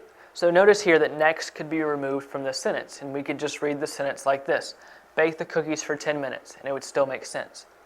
So usually when you have some kind of phrase or word that could be omitted from the sentence, you put commas on both sides of it. Like here's part of a sentence, then there's a comma, here's the part of the sentence that isn't needed, another comma, and then the rest of the sentence. But when a word or phrase comes at the beginning or the end of a sentence, you only need one comma because you wouldn't put a comma before next. That would look funny. So you just put a comma after it to show that next isn't there. So although next isn't essential to the sentence, it's helpful because it helps the reader understand the transition from one thought to another. In this case, the next step in directions on how to bake cookies. All right, this next sentence says, although I enjoy the outdoors, I do not like to run. Although is a transition that shows contrast. And notice here there's not a comma right after although. It's placed after outdoors. But again, although I enjoy the outdoors could be removed from the sentence, and it would still make sense. It would just say, I do not like to run. Nevertheless, this part of the sentence is still important to the overall paper. Now, notice that in certain cases, you have to continue the sentence for it to make sense. Like here, it wouldn't matter whether next was here or not. But since you put although right here, you have to finish the sentence. You couldn't say, although I enjoy the outdoors. Because I enjoy the outdoors makes sense by itself, but once you add although to it, you're telling the reader that there's something else that needs to come. So after you put, although I enjoy the outdoors, you have to put, I do not like to run to finish out the sentence. So the things that are important to remember from this session is that there are many different kinds of transitions that can be classified into different categories. And there's many more categories we could have listed and many more transitions we could have listed under each category. And then generally, the transition word or phrase is going to go at the beginning of the sentence. And in this case, where there's a phrase at the beginning of the sentence that is started off by a transition word, make sure you finish the sentence and don't leave the reader hanging by writing a fragment.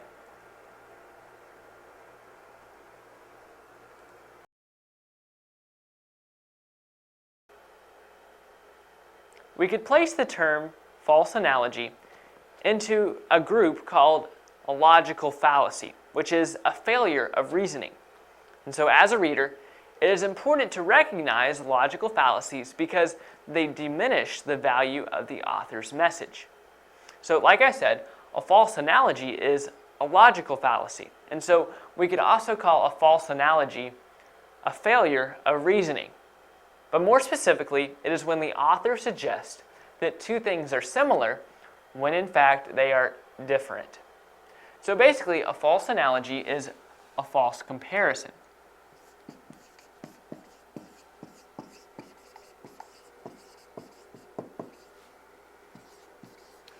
So many times an author uses a false analogy when they're trying to convince the reader that something unknown is like something familiar.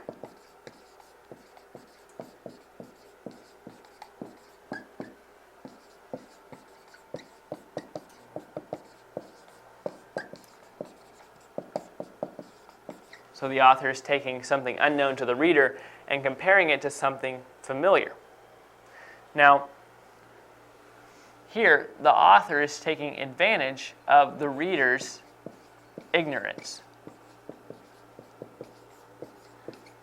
Because like I said, this is comparing something unknown with something familiar. So the reader is not familiar with this unknown thing that we're talking about. So because of that, the author is able to take advantage of the reader's ignorance. So an example of a false analogy would be this statement right here. Failing to tip a waitress is like stealing money out of somebody's wallet.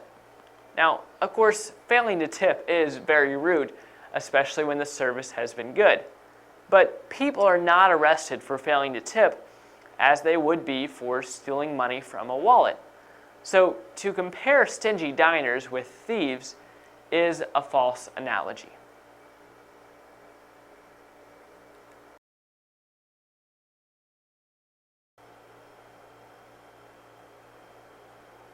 False dichotomy is an example of a logical fallacy, which is a failure of reasoning. And that's just what false dichotomy is, a failure of reasoning. But more specifically, we can define false dichotomy as when the author creates an artificial sense that there are only two possible alternatives in a situation. And by doing that, the author limits both the reader's options and imagination. And so this fallacy is common when the author has an agenda and wants to give the impression that their view is the only sensible one. And so readers should always be suspicious of the false dichotomy. When an author limits alternatives, the reader must ask, is the author being valid? Now, an example of false dichotomy is, you need to go to the party with me, otherwise you'll just be bored at home. And so here, the speaker suggests that the only other possibility besides being at the party is being bored at home. This is not true, as it is perfectly possible to be entertained at home. or even to go somewhere other than the party. And so this is an example of false dichotomy, because here the author is creating that artificial sense that there are only two possible alternatives. One is to go to the party, and one is to be bored at home. And remember that I said the author wants to give the impression that their view is the only sensible one. And so here, the only sensible option looks like to go to the party, because who wants to be bored at home? Whereas really, there's many options, and there's many sensible options in this situation. So that's why this is an example of false dichotomy.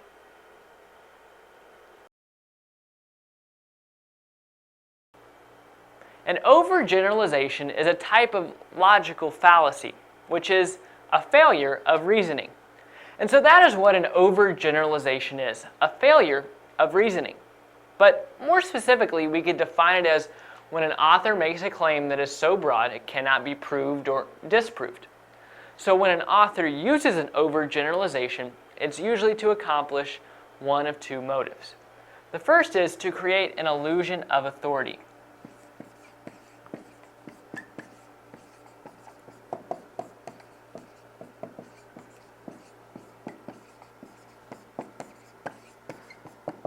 So the author may want to make it look like they have authority when in fact they do not. The second possible motive is to sway the opinion of the reader.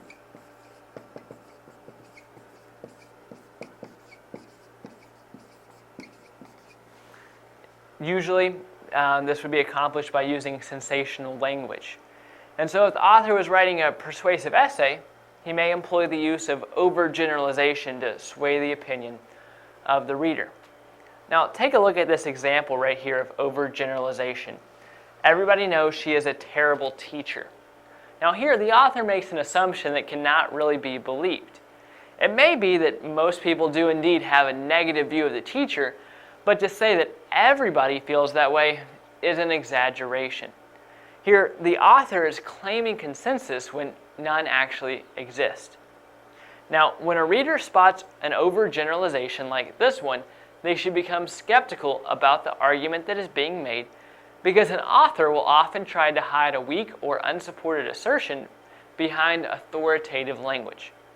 So if you see a statement like this and you can recognize it as an overgeneralization, know that that means that the author is probably trying to hide a weak or unsupported assertion behind authoritative language.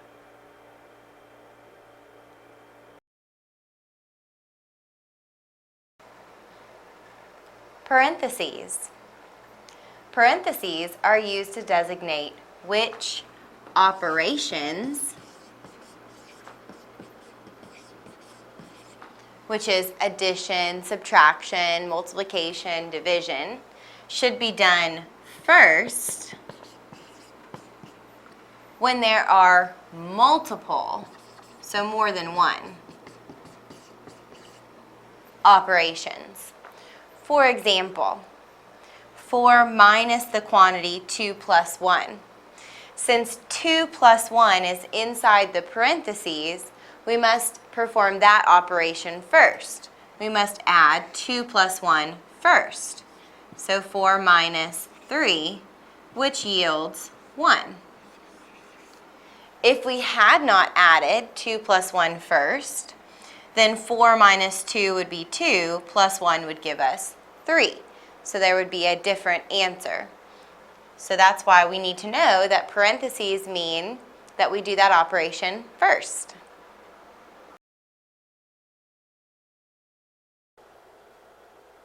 An alliteration is a stylistic or literary technique. It's basically when successive words begin with the same sound or the same letter.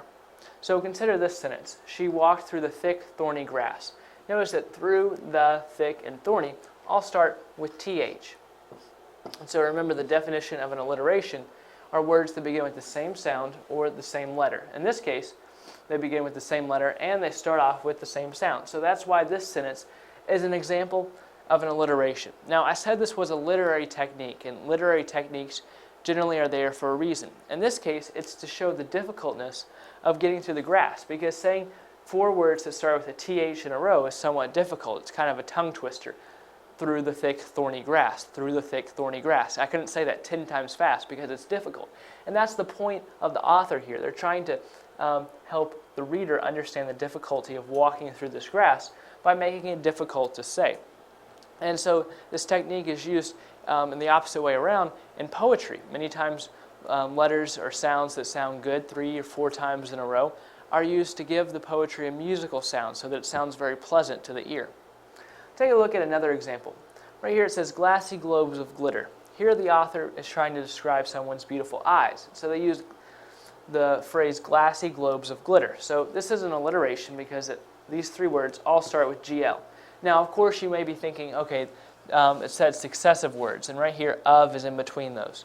Well, it's okay for one word in there not to start with the same sound. That's all right. But glassy globes of glitter are the words we're focusing on here. Now, the 2 letters it starts out with are GL, and GL is difficult to say in a row. It's kind of like the effect F here. But in this case, we're not talking about something that's difficult. We're talking about something that's beautiful, some pretty eyes. And so the author shouldn't have used these words because it makes it sound like the eyes aren't very pretty. Because up here, the purpose was to make it hard for the reader to say because they were talking about how terrible the grass is. But if you're talking about how beautiful something is, then the words describing it should also sound beautiful. So the writer could still use an alliteration, but they should pick letters or sounds that sound better when they are repeated.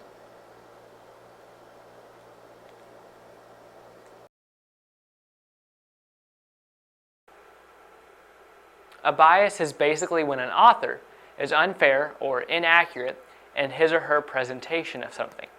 In their attempt to persuade, writers often make mistakes in their thinking patterns and writing choices. This is because every author has a point of view. And that's important to remember. Every author has a point of view, which is basically just the way they look at something, the way they see a certain situation.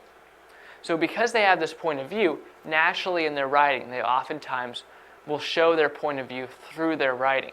And so that's when a bias comes into play. So it's not necessarily bad for an author to have a point of view. They're just naturally going to have one.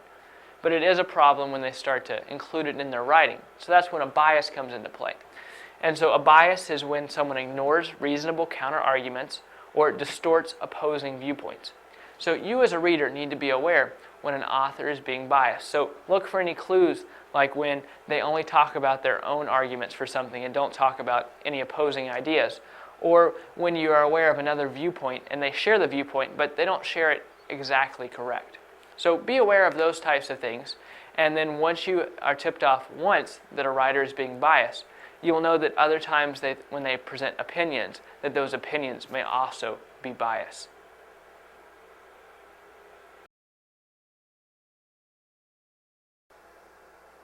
Characters are an essential part of every story. So characters can be classified into 2 main categories, flat and round. The terms flat and round pertain to how much the character changes throughout the story. So flat characters have little change in personality throughout the story, or many times no change in personality. They're very predictable. They're always the same. And because they're predictable, they can be considered not very interesting. So that's why they play small roles in the story. The main characters of a story are never going to be flat characters. Instead, they're going to be round characters, because round characters incur lots of change throughout the course of a story. So they play the main roles. So flat characters and round characters both contribute a lot to a story. Obviously, round characters are needed to play the main roles because they're going to be developing and changing a lot, and that's what moves the plot along. The plot is moved along by changes in characters' personalities. Flat characters are also needed, however, because they play the smaller roles in the story, the supporting roles that make the main characters very interesting. So when we're talking about round characters, you probably heard me use the word development. And that's what authors try to do with round characters. They try to develop the characters, and it's the development of the characters that moves the plot along. If the characters stay the same,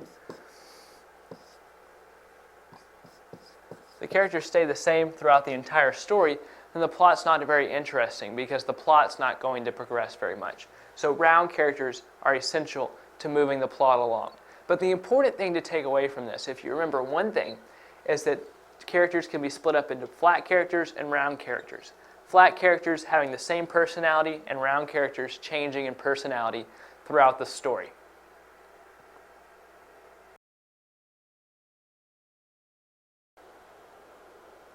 Many times, the definition of a word can be determined by looking at it in context. Now, generally, this can be a pretty easy task by just looking at words around that word to figure out the context meaning. Now, sometimes words are much harder to determine the meaning of. So I want to go over a couple of those cases. Take this sentence, for example. Frank's admonition rang in her ears as she climbed the mountain. Now, say you have no idea what admonition means.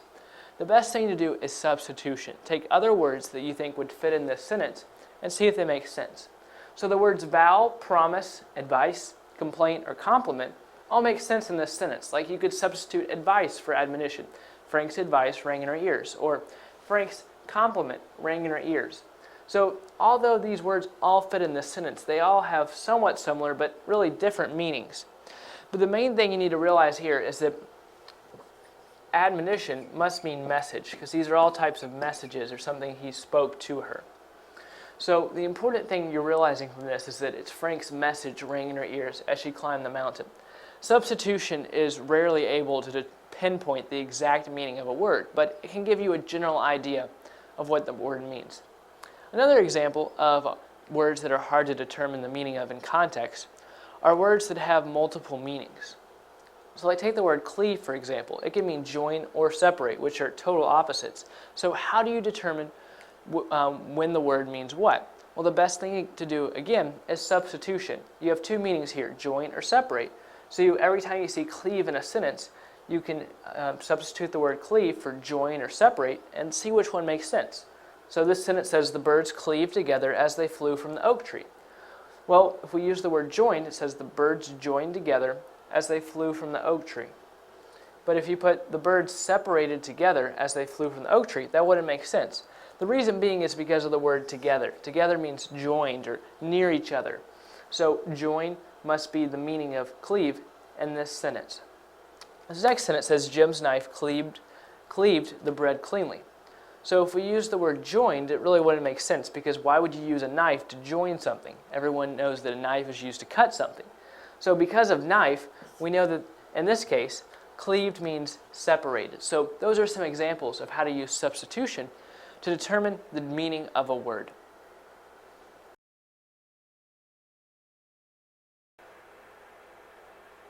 The text used to support an argument must be credible, or another word for credible would be believable. And it's important for writers to be credible so that the reader will believe their writing. So there's a couple of important things that an author should do in order to be credible. First, they need to be knowledgeable on the subject.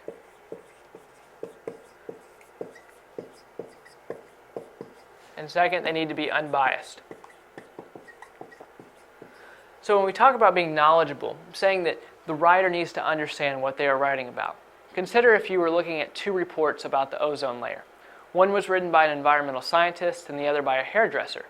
You are more likely to believe the report written by the environmental scientist than the report about the ozone layer by the hairdresser. Why?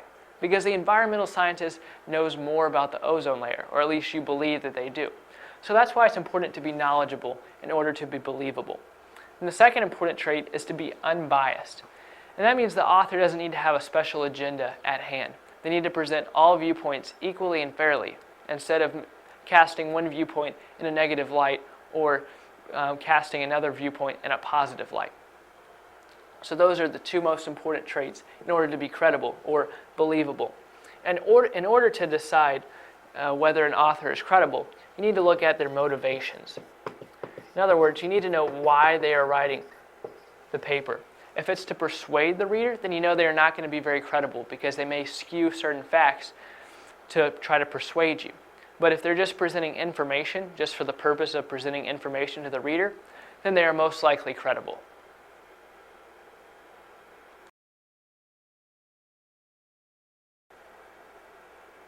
Almost any type of writing is descriptive, and then it seeks to describe a certain person, place, thing, or idea.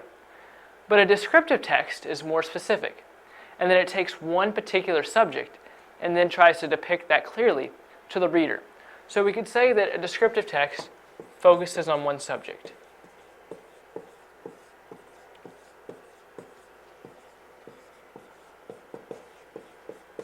So it focuses on one subject and then tries to depict that subject clearly to the reader.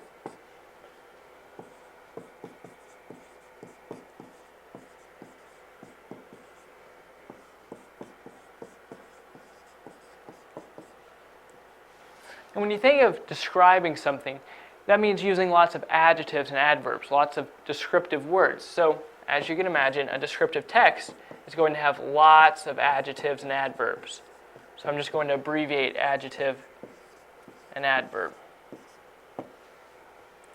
So when you think about a descriptive text, that means it's going to include details. So you want lots of details in a descriptive text. That's what the writer is going for. So over here you have too many details. Because even though the writer is trying to include lots of details, there can be too many. But on the other end of the spectrum over here, if there's not enough details, the paper can be vague or unclear. So what the writer is trying to accomplish here is a happy medium, somewhere in the middle, where the paper is not vague or unclear. It's very clear and very precise, but there's not so many details that the reader gets bogged down in all of the extra information. So as a writer, you should look to try to go in the middle in a descriptive text. And if you're reading something, you want to read things that are descriptive where the writer has a good balance of details in the paper.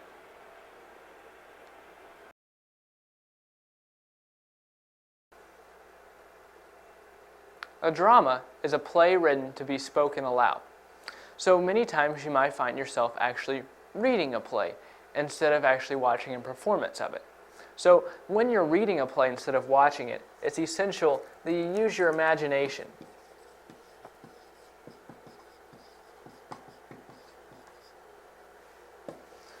When reading a play instead of watching it, you can't see characters interact with each other. You have a harder time imagining the setting of the stage because you're just reading it. So that's why it's essential that you use your imagination to fill in any missing gaps. So while there are downsides to reading a play instead of watching it, there are some positives. For one, you have freedom of point of view.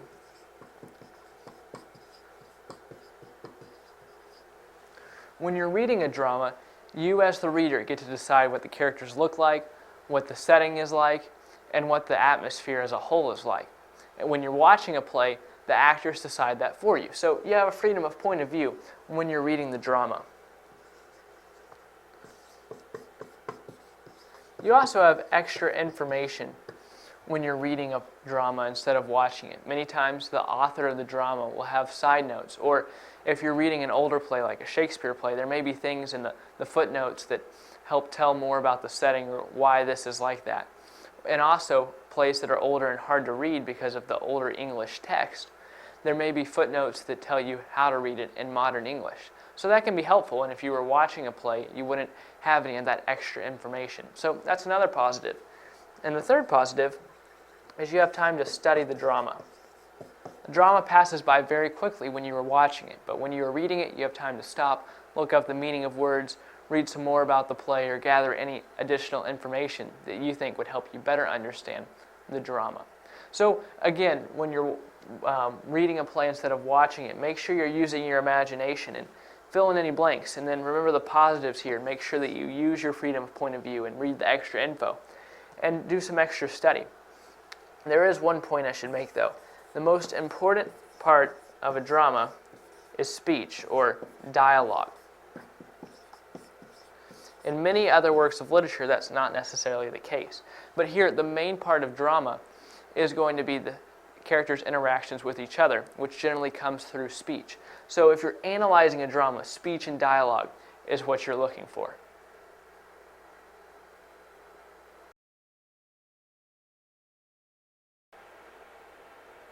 The purpose of an expository passage is to enlighten and inform the reader. But to state it more simply, the purpose of an expository passage is to teach. Because the purpose of this type of passage is to teach, everything here is going to be accurate. So that's why it's always going to be in a nonfiction passage. The topic of a passage of this type is always going to be very simple. It's going to be a simple topic. It's also going to be a very easily defined topic, because the writer of one of these types of passages wants the reader to be able to understand what they're saying very easily, because they're trying to teach them something. So everything's going to be very simply stated so that the reader can understand what the writer is saying. Oftentimes, expository passages will contain words like first, next, for example,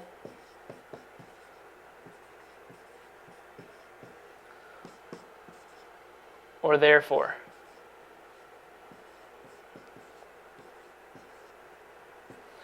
The reason these types of words would be used is because the writer is going to make a point that talks about the topic and then back things up with certain details. So in other words, the writer is going to state a fact and then back it up with details. So he might say, this is because first, second, and finally, or next we're going to talk about this argument for our topic. Or he might give a certain example about a topic and then say, for example, or because of this, therefore. Everything is revolved around teaching. So any words like this or any other words that may go along with teaching something are going to be used in these types of situations. So the important thing to remember is that an expository passage is meant for teaching, and it's going to be nonfiction.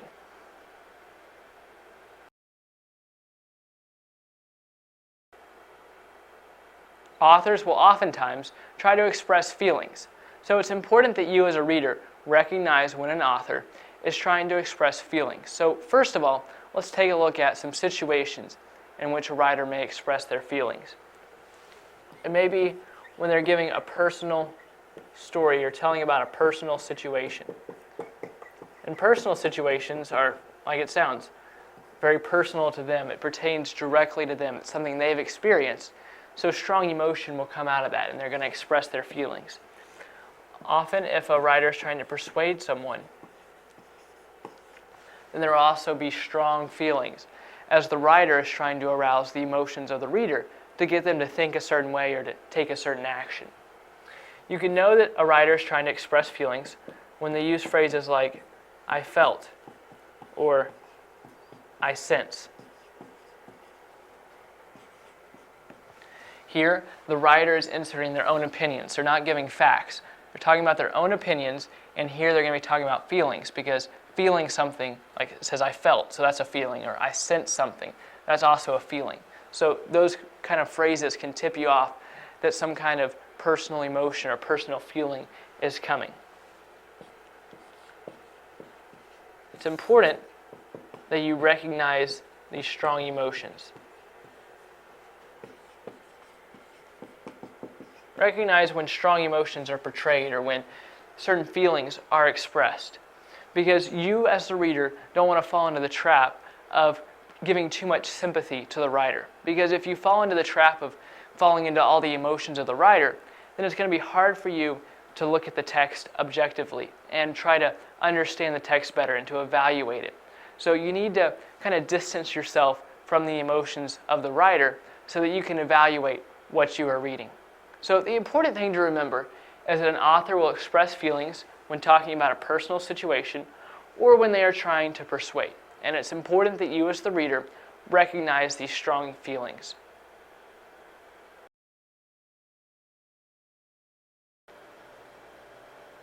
An informative text is a very straightforward piece of writing. Basically, the purpose of an informative text is to educate and enlighten the reader. It's basically to convey information from the writer to the reader. So it's very straightforward because it's not persuasive, and so it pertains more to facts and figures. So first off, an informative text is generally non-fiction because it has no reason to be fiction because it has facts and figures in it, so it's truthful. So that's why it's always non-fiction. It's generally easily comprehensible because the writer wants the reader to understand what the writer is talking about. So they want it to be easily comprehensible to the reader so that the reader can understand everything that's going on. There will also be a clear structure to the paper. Since it's informative, it'll oftentimes have several points or pertain to several things. So many times it'll go from one point to the next, a very clear structure throughout the entire paper. And like we've been saying, it'll have facts and figures in it. And so there won't be really emotional language. It'll be more straightforward. And then also, an informative text generally does not have personal opinions in it, because there's no reason to have personal opinions, because the writer isn't trying to convince the reader in any way. They're trying to just simply convey information to the reader. So that's why personal opinions are not present and are not needed. So the important thing to remember is that an informative text is meant to educate and enlighten the reader.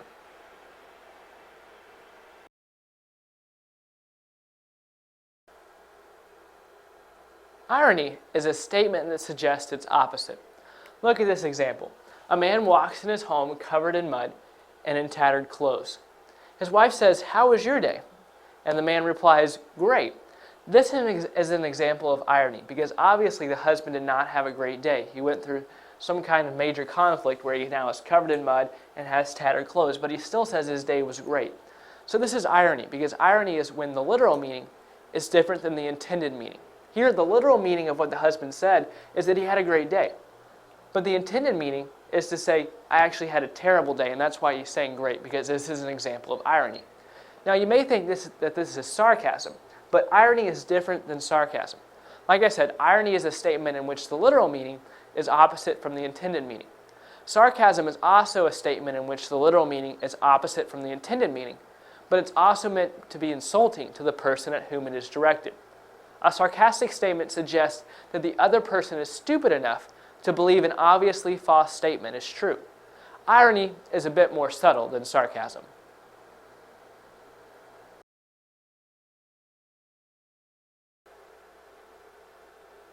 A metaphor is a type of figurative language in which the author equates one thing with that of something else.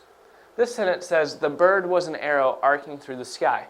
Now here, the bird wasn't actually an arrow, but instead the author is saying the bird is like an arrow arcing through the sky.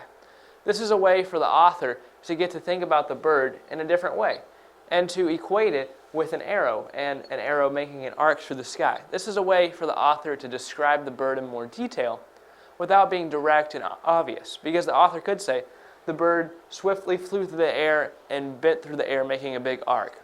But that's not very interesting. That doesn't evoke emotion on the part of the reader. So instead, in this case, the author chose to use a metaphor, saying the bird was like an arrow arcing through the sky, and because of that, the reader can conclude that the bird must have flown swiftly and then bent through the sky, maybe going up and then coming back down.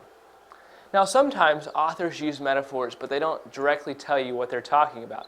Here, we knew that the author was talking about a bird, but look at this sentence. Swaying skeletons reached for the sky and groaned as the wind blew through them.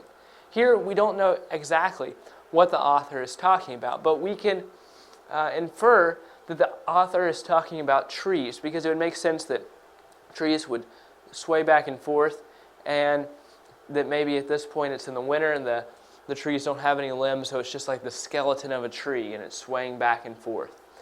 So that would make sense here, and so sometimes it's a little bit difficult to figure out exactly what the author is talking about. In this case, it wasn't, but nevertheless, this is another example of a metaphor where the author is comparing the trees to skeletons, and that allows the reader to look at the trees in a different perspective. Now we're thinking about trees as big skeletons swaying back and forth and groaning. And so that's a way for the author to give us a different perspective about these trees without being real direct and obvious. So just to review, a metaphor is a type of figurative language in which the author equates one thing to that of something else.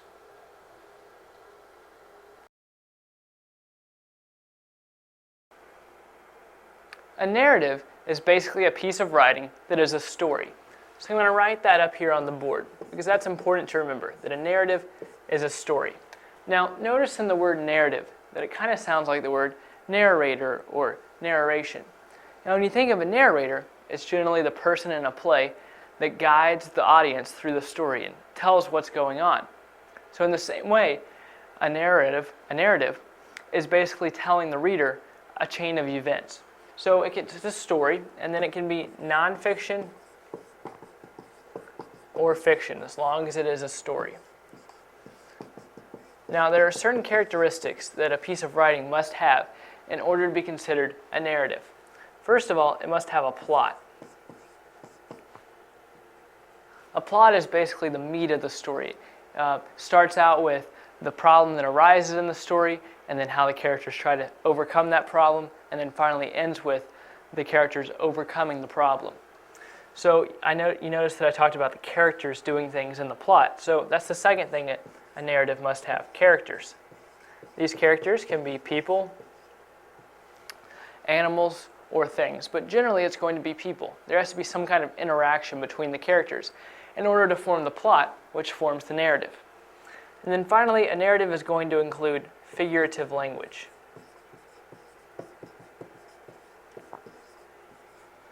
Figurative language is basically something that's not totally true. Like, think of a metaphor, which is a type of figurative language. Like if I were to say, the moon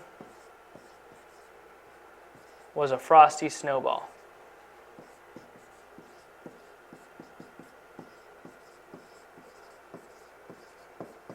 Look at that sentence. The moon was a frosty snowball. So notice here, the moon wasn't actually a frosty snowball, but basically the writer is saying the moon looked like a frosty snowball. So that's an example of figurative language, because this is an example of a metaphor. So any kind of narrative is going to include sentences like this one that leave some things up to the reader's imagination. So the important thing to remember about a narrative is that it tells a story.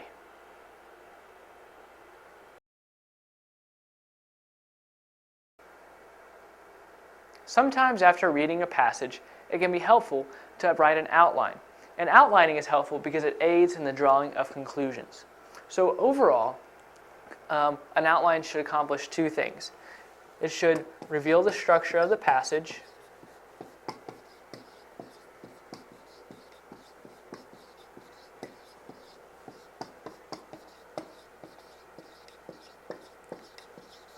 and two, like I said earlier, it should lead to solid conclusions.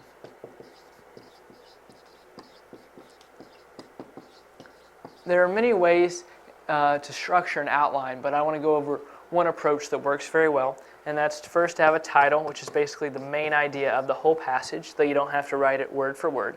And then you have main ideas under Roman numerals. So these are your big general ideas. You're not getting very specific yet. Then under your main ideas, you have supporting ideas and details.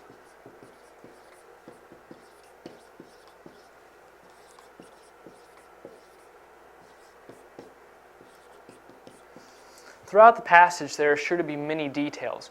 And so when I talk about including details here, you don't need to include every detail.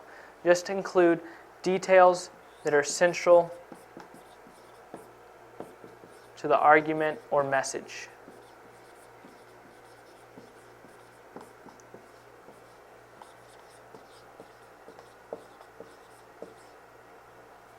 So remember, like I said, outlines are helpful because they aid in drawing conclusions and they reveal the structure of the passage. So remember to draw an outline or make an outline after you read a passage that you cannot find the conclusion of.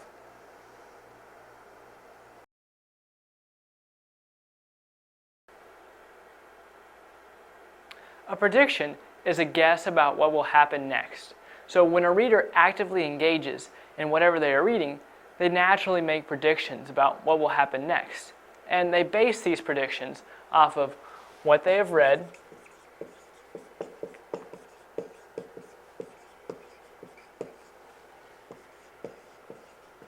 and what they already know.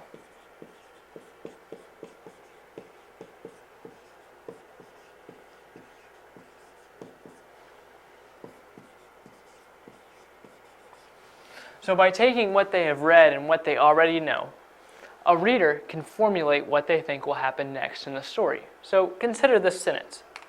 Staring at the computer screen in shock, Kim blindly reached over for the brimming glass of water on the shelf to her side. So the reader is naturally going to read this and have an idea of what is going to happen next. And the reader will probably notice the word blindly. So Kim is so caught up in what's happening on the computer she goes for a drink of water, but since she's caught up on what's going on the computer, she reaches over without really looking at the glass of water to grab it. So the reader is going to assume that she's going to knock over the glass of water. Now, that may not be what happens, but still it's a prediction either way. A prediction may come true, and a prediction may not come true. But a reader is naturally going to make predictions about a passage, and making predictions is part of being actively engaged in what the reader is reading.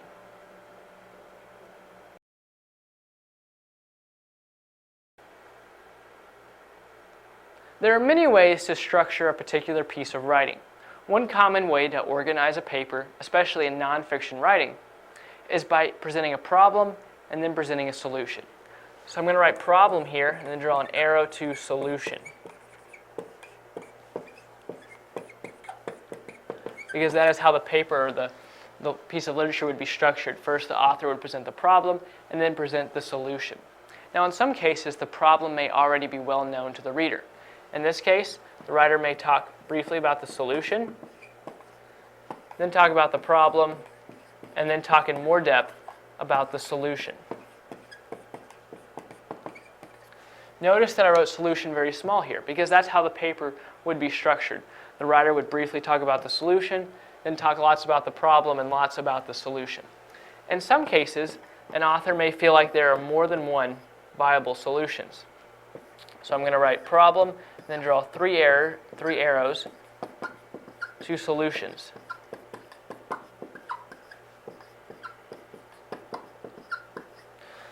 So it's important when reading a paper that first presents a problem, then a solution, that you understand the author's agenda, as well as their point of view.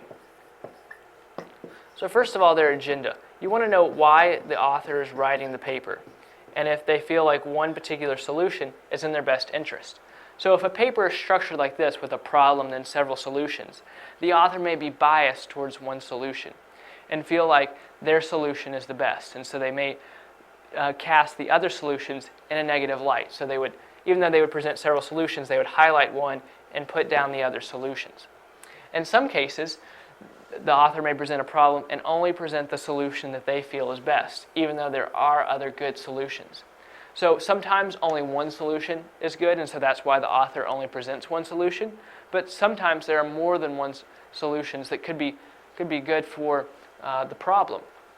And so when the author only presents one solution, instead of even addressing the other solutions, they're totally ignoring them. So that's another example of an agenda and being biased towards one solution over another. So it's important that you as a reader understand both the writer's agenda and point of view when looking at the problem and the solution.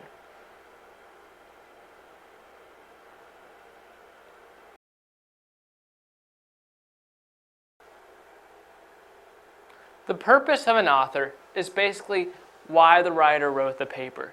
It's what motivated them to write something. So there's three basic types of motivations or purposes of an author.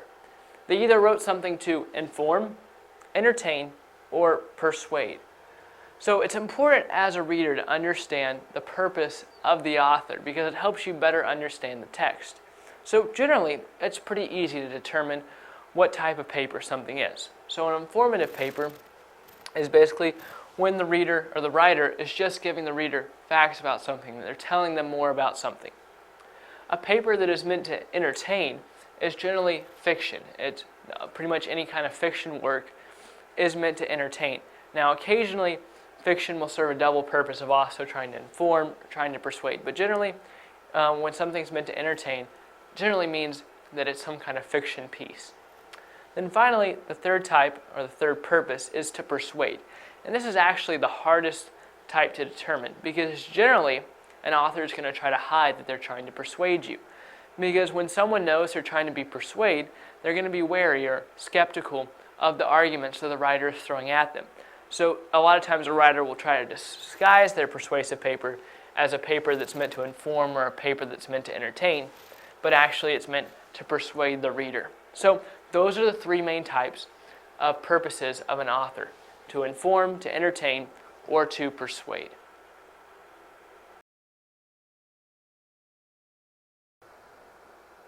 A sequence is the order in which things happen. So it's important that a reader be able to identify the sequence so they can follow along with what is happening in the passage. So a sequence is basically the order in which things happen, or the order of events.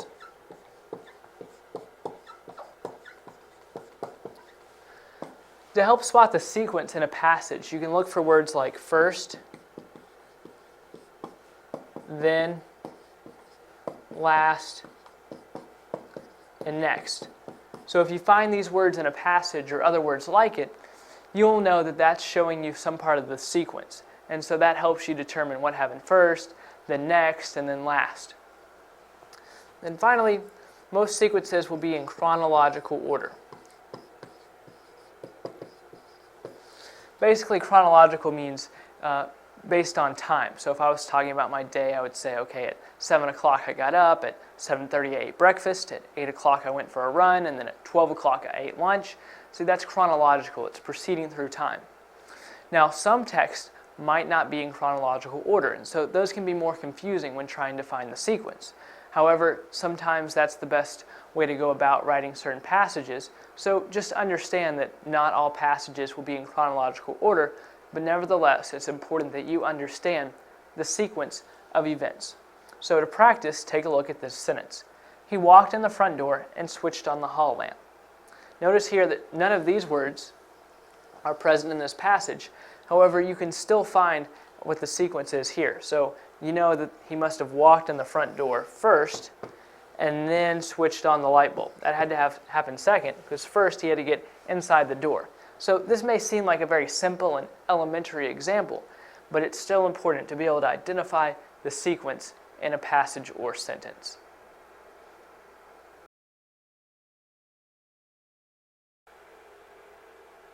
Supporting details are very important parts of a paper. It can be said that the topic and main idea of a paper is the most important part. But without supporting details, main ideas and topics are irrelevant. So basically, supporting details reinforce a larger point. So a writer will make a point which may take the form of a topic or a main idea of a paper. So the writer makes that point, and then the writer backs up their point with supporting details. And these details are most often found in informative and persuasive text. And this makes sense because if the writer is telling you about something, each main point they make, they're also going to need to back up with more points so that the reader can be sure that they are being told accurate information. Then also in a persuasive text, if the writer is trying to get the reader to do something or to think a certain way, the writer can't just make a bunch of points. They're going to have to back up those points so that the reader will indeed think that way or take that action that the writer wants them to take. And supporting details are often easy to spot because the writer will let you know that those details are coming. A lot of times they'll make a main point and then they'll say something like first, and they'll make us give a supporting detail and second, and give another supporting detail and then say finally, and then give the third supporting detail. Or they might say something like for example or for instance, and that would tip you off that the next supporting detail is coming along. Supporting details need to be two things. They need to be both factual and relevant. Because if something is totally accurate and factual, but it's not relevant to the main idea, then it's no good. The supporting detail needs to be accurate and needs to relate back to the main idea.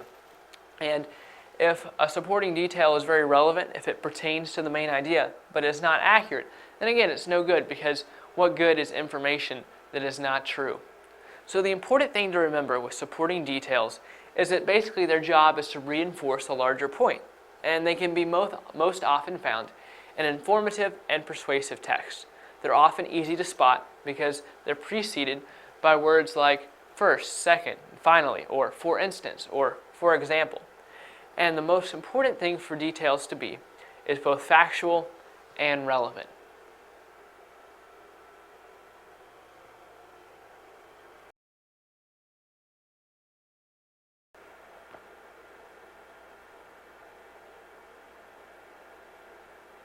Text evidence is basically information in a text that backs up the main point or points in general throughout the story.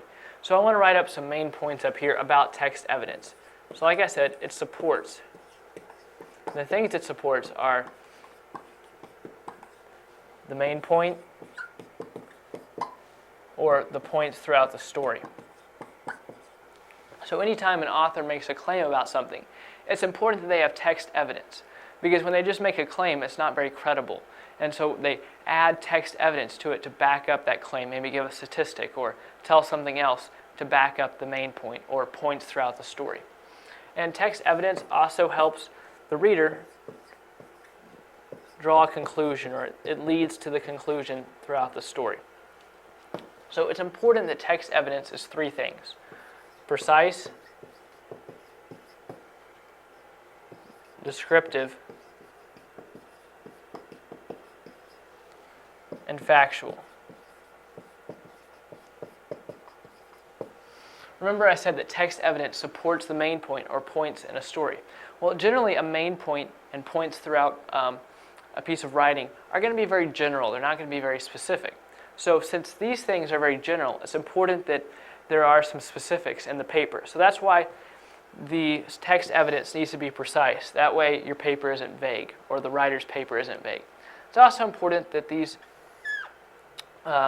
text evidence is descriptive, because again, main points and points are vague, so it's important to have something very descriptive. And it's also important that they're factual, because since the text evidence is backing up or supporting the main points and points, it's important that these facts or this text evidence is factual, so that it's actually credibly backing up the main points and points throughout the story.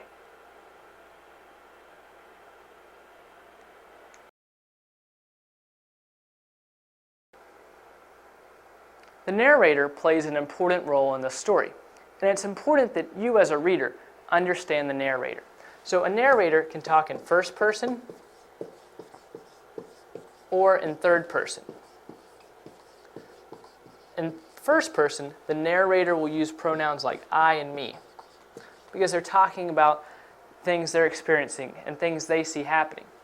And in this case, the narrator will actually be a character in the story, so it's important to understand which character they are playing. In third person, the pronouns he and she are used, because the narrator is looking onto the situation, saying he did this or she did this, and so they're not a character in the story. So that's one thing you need to understand about the narrator. The second thing is how much does the narrator know?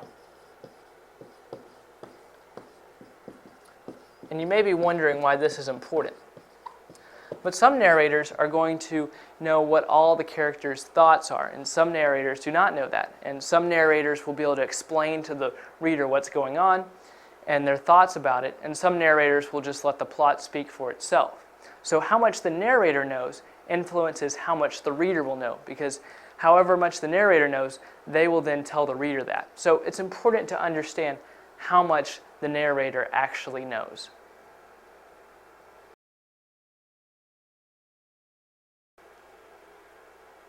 Topics and main ideas are vital parts of a paper. So it's important that you know how to find the topic and main ideas. But first, we need to understand what those are. So a topic is a subject of a text.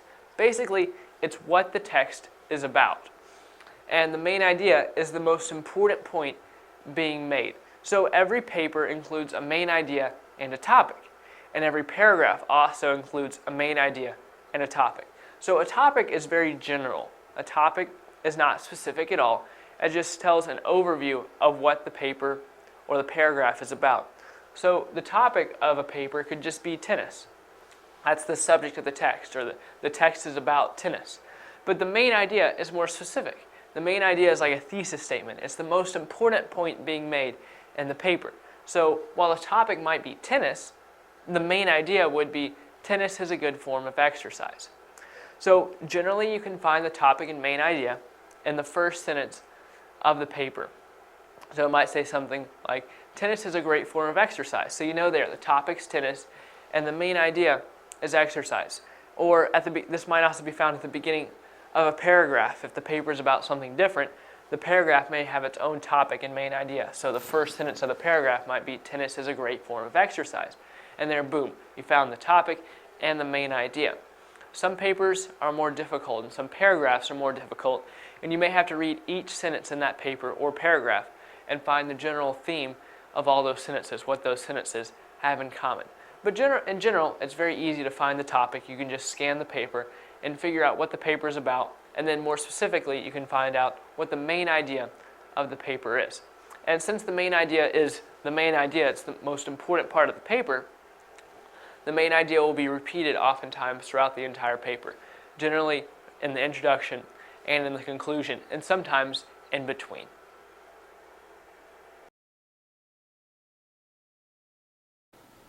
When taking your test, you may come across questions that ask you to find synonyms. Synonyms are words that have similar meaning.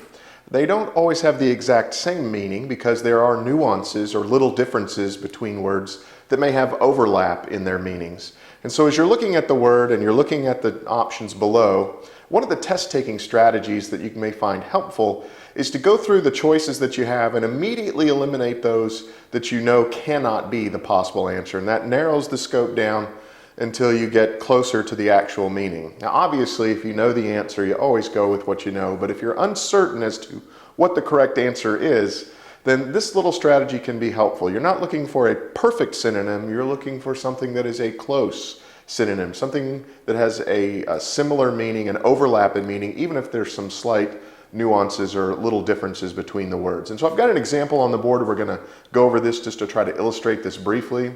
And hopefully this will help you understand the test-taking strategy of looking for the close or nearly perfect synonym if there's not one that's an exact match. So we have the word coward, and we're looking for a word with similar meaning to coward. And here are our choices then below. First one, gutless. Second one, bore. Third one, judge.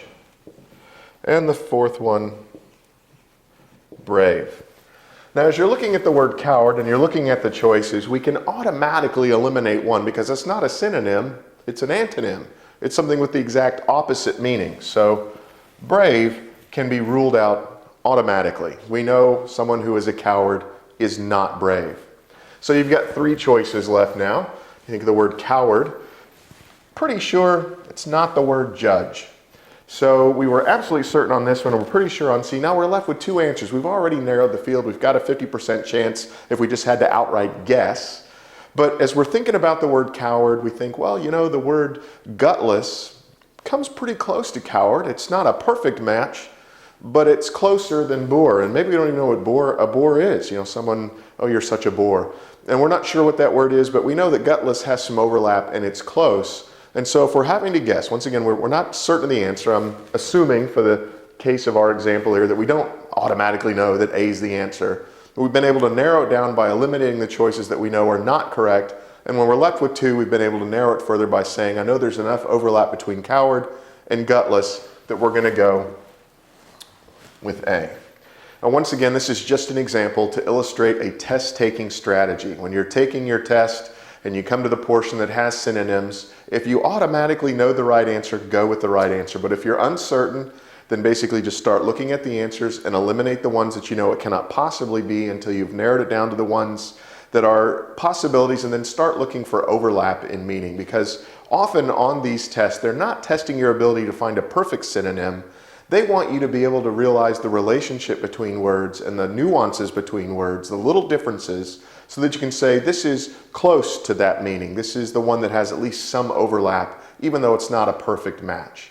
So we're looking for nearly perfect synonyms, not the perfect synonym when we take these tests. That's part of what the testers are trying to gauge. Do you understand the subtle differences between words, not just the one that's a perfect match as in a definition? Anyway, I hope this has been helpful for you as you take your test to think through synonyms and looking for the one that's closest or has some overlap in meaning, not the perfect match, but a close match, and the strategy of eliminating answers that you know cannot possibly be the right one. If you'd like to learn more about this and other related matters, beneath this video you'll find a link. If you'll click on it, it'll take you to a website with that information. And while you're at that website, you'll also find a link to an ebook that's ready for immediate download.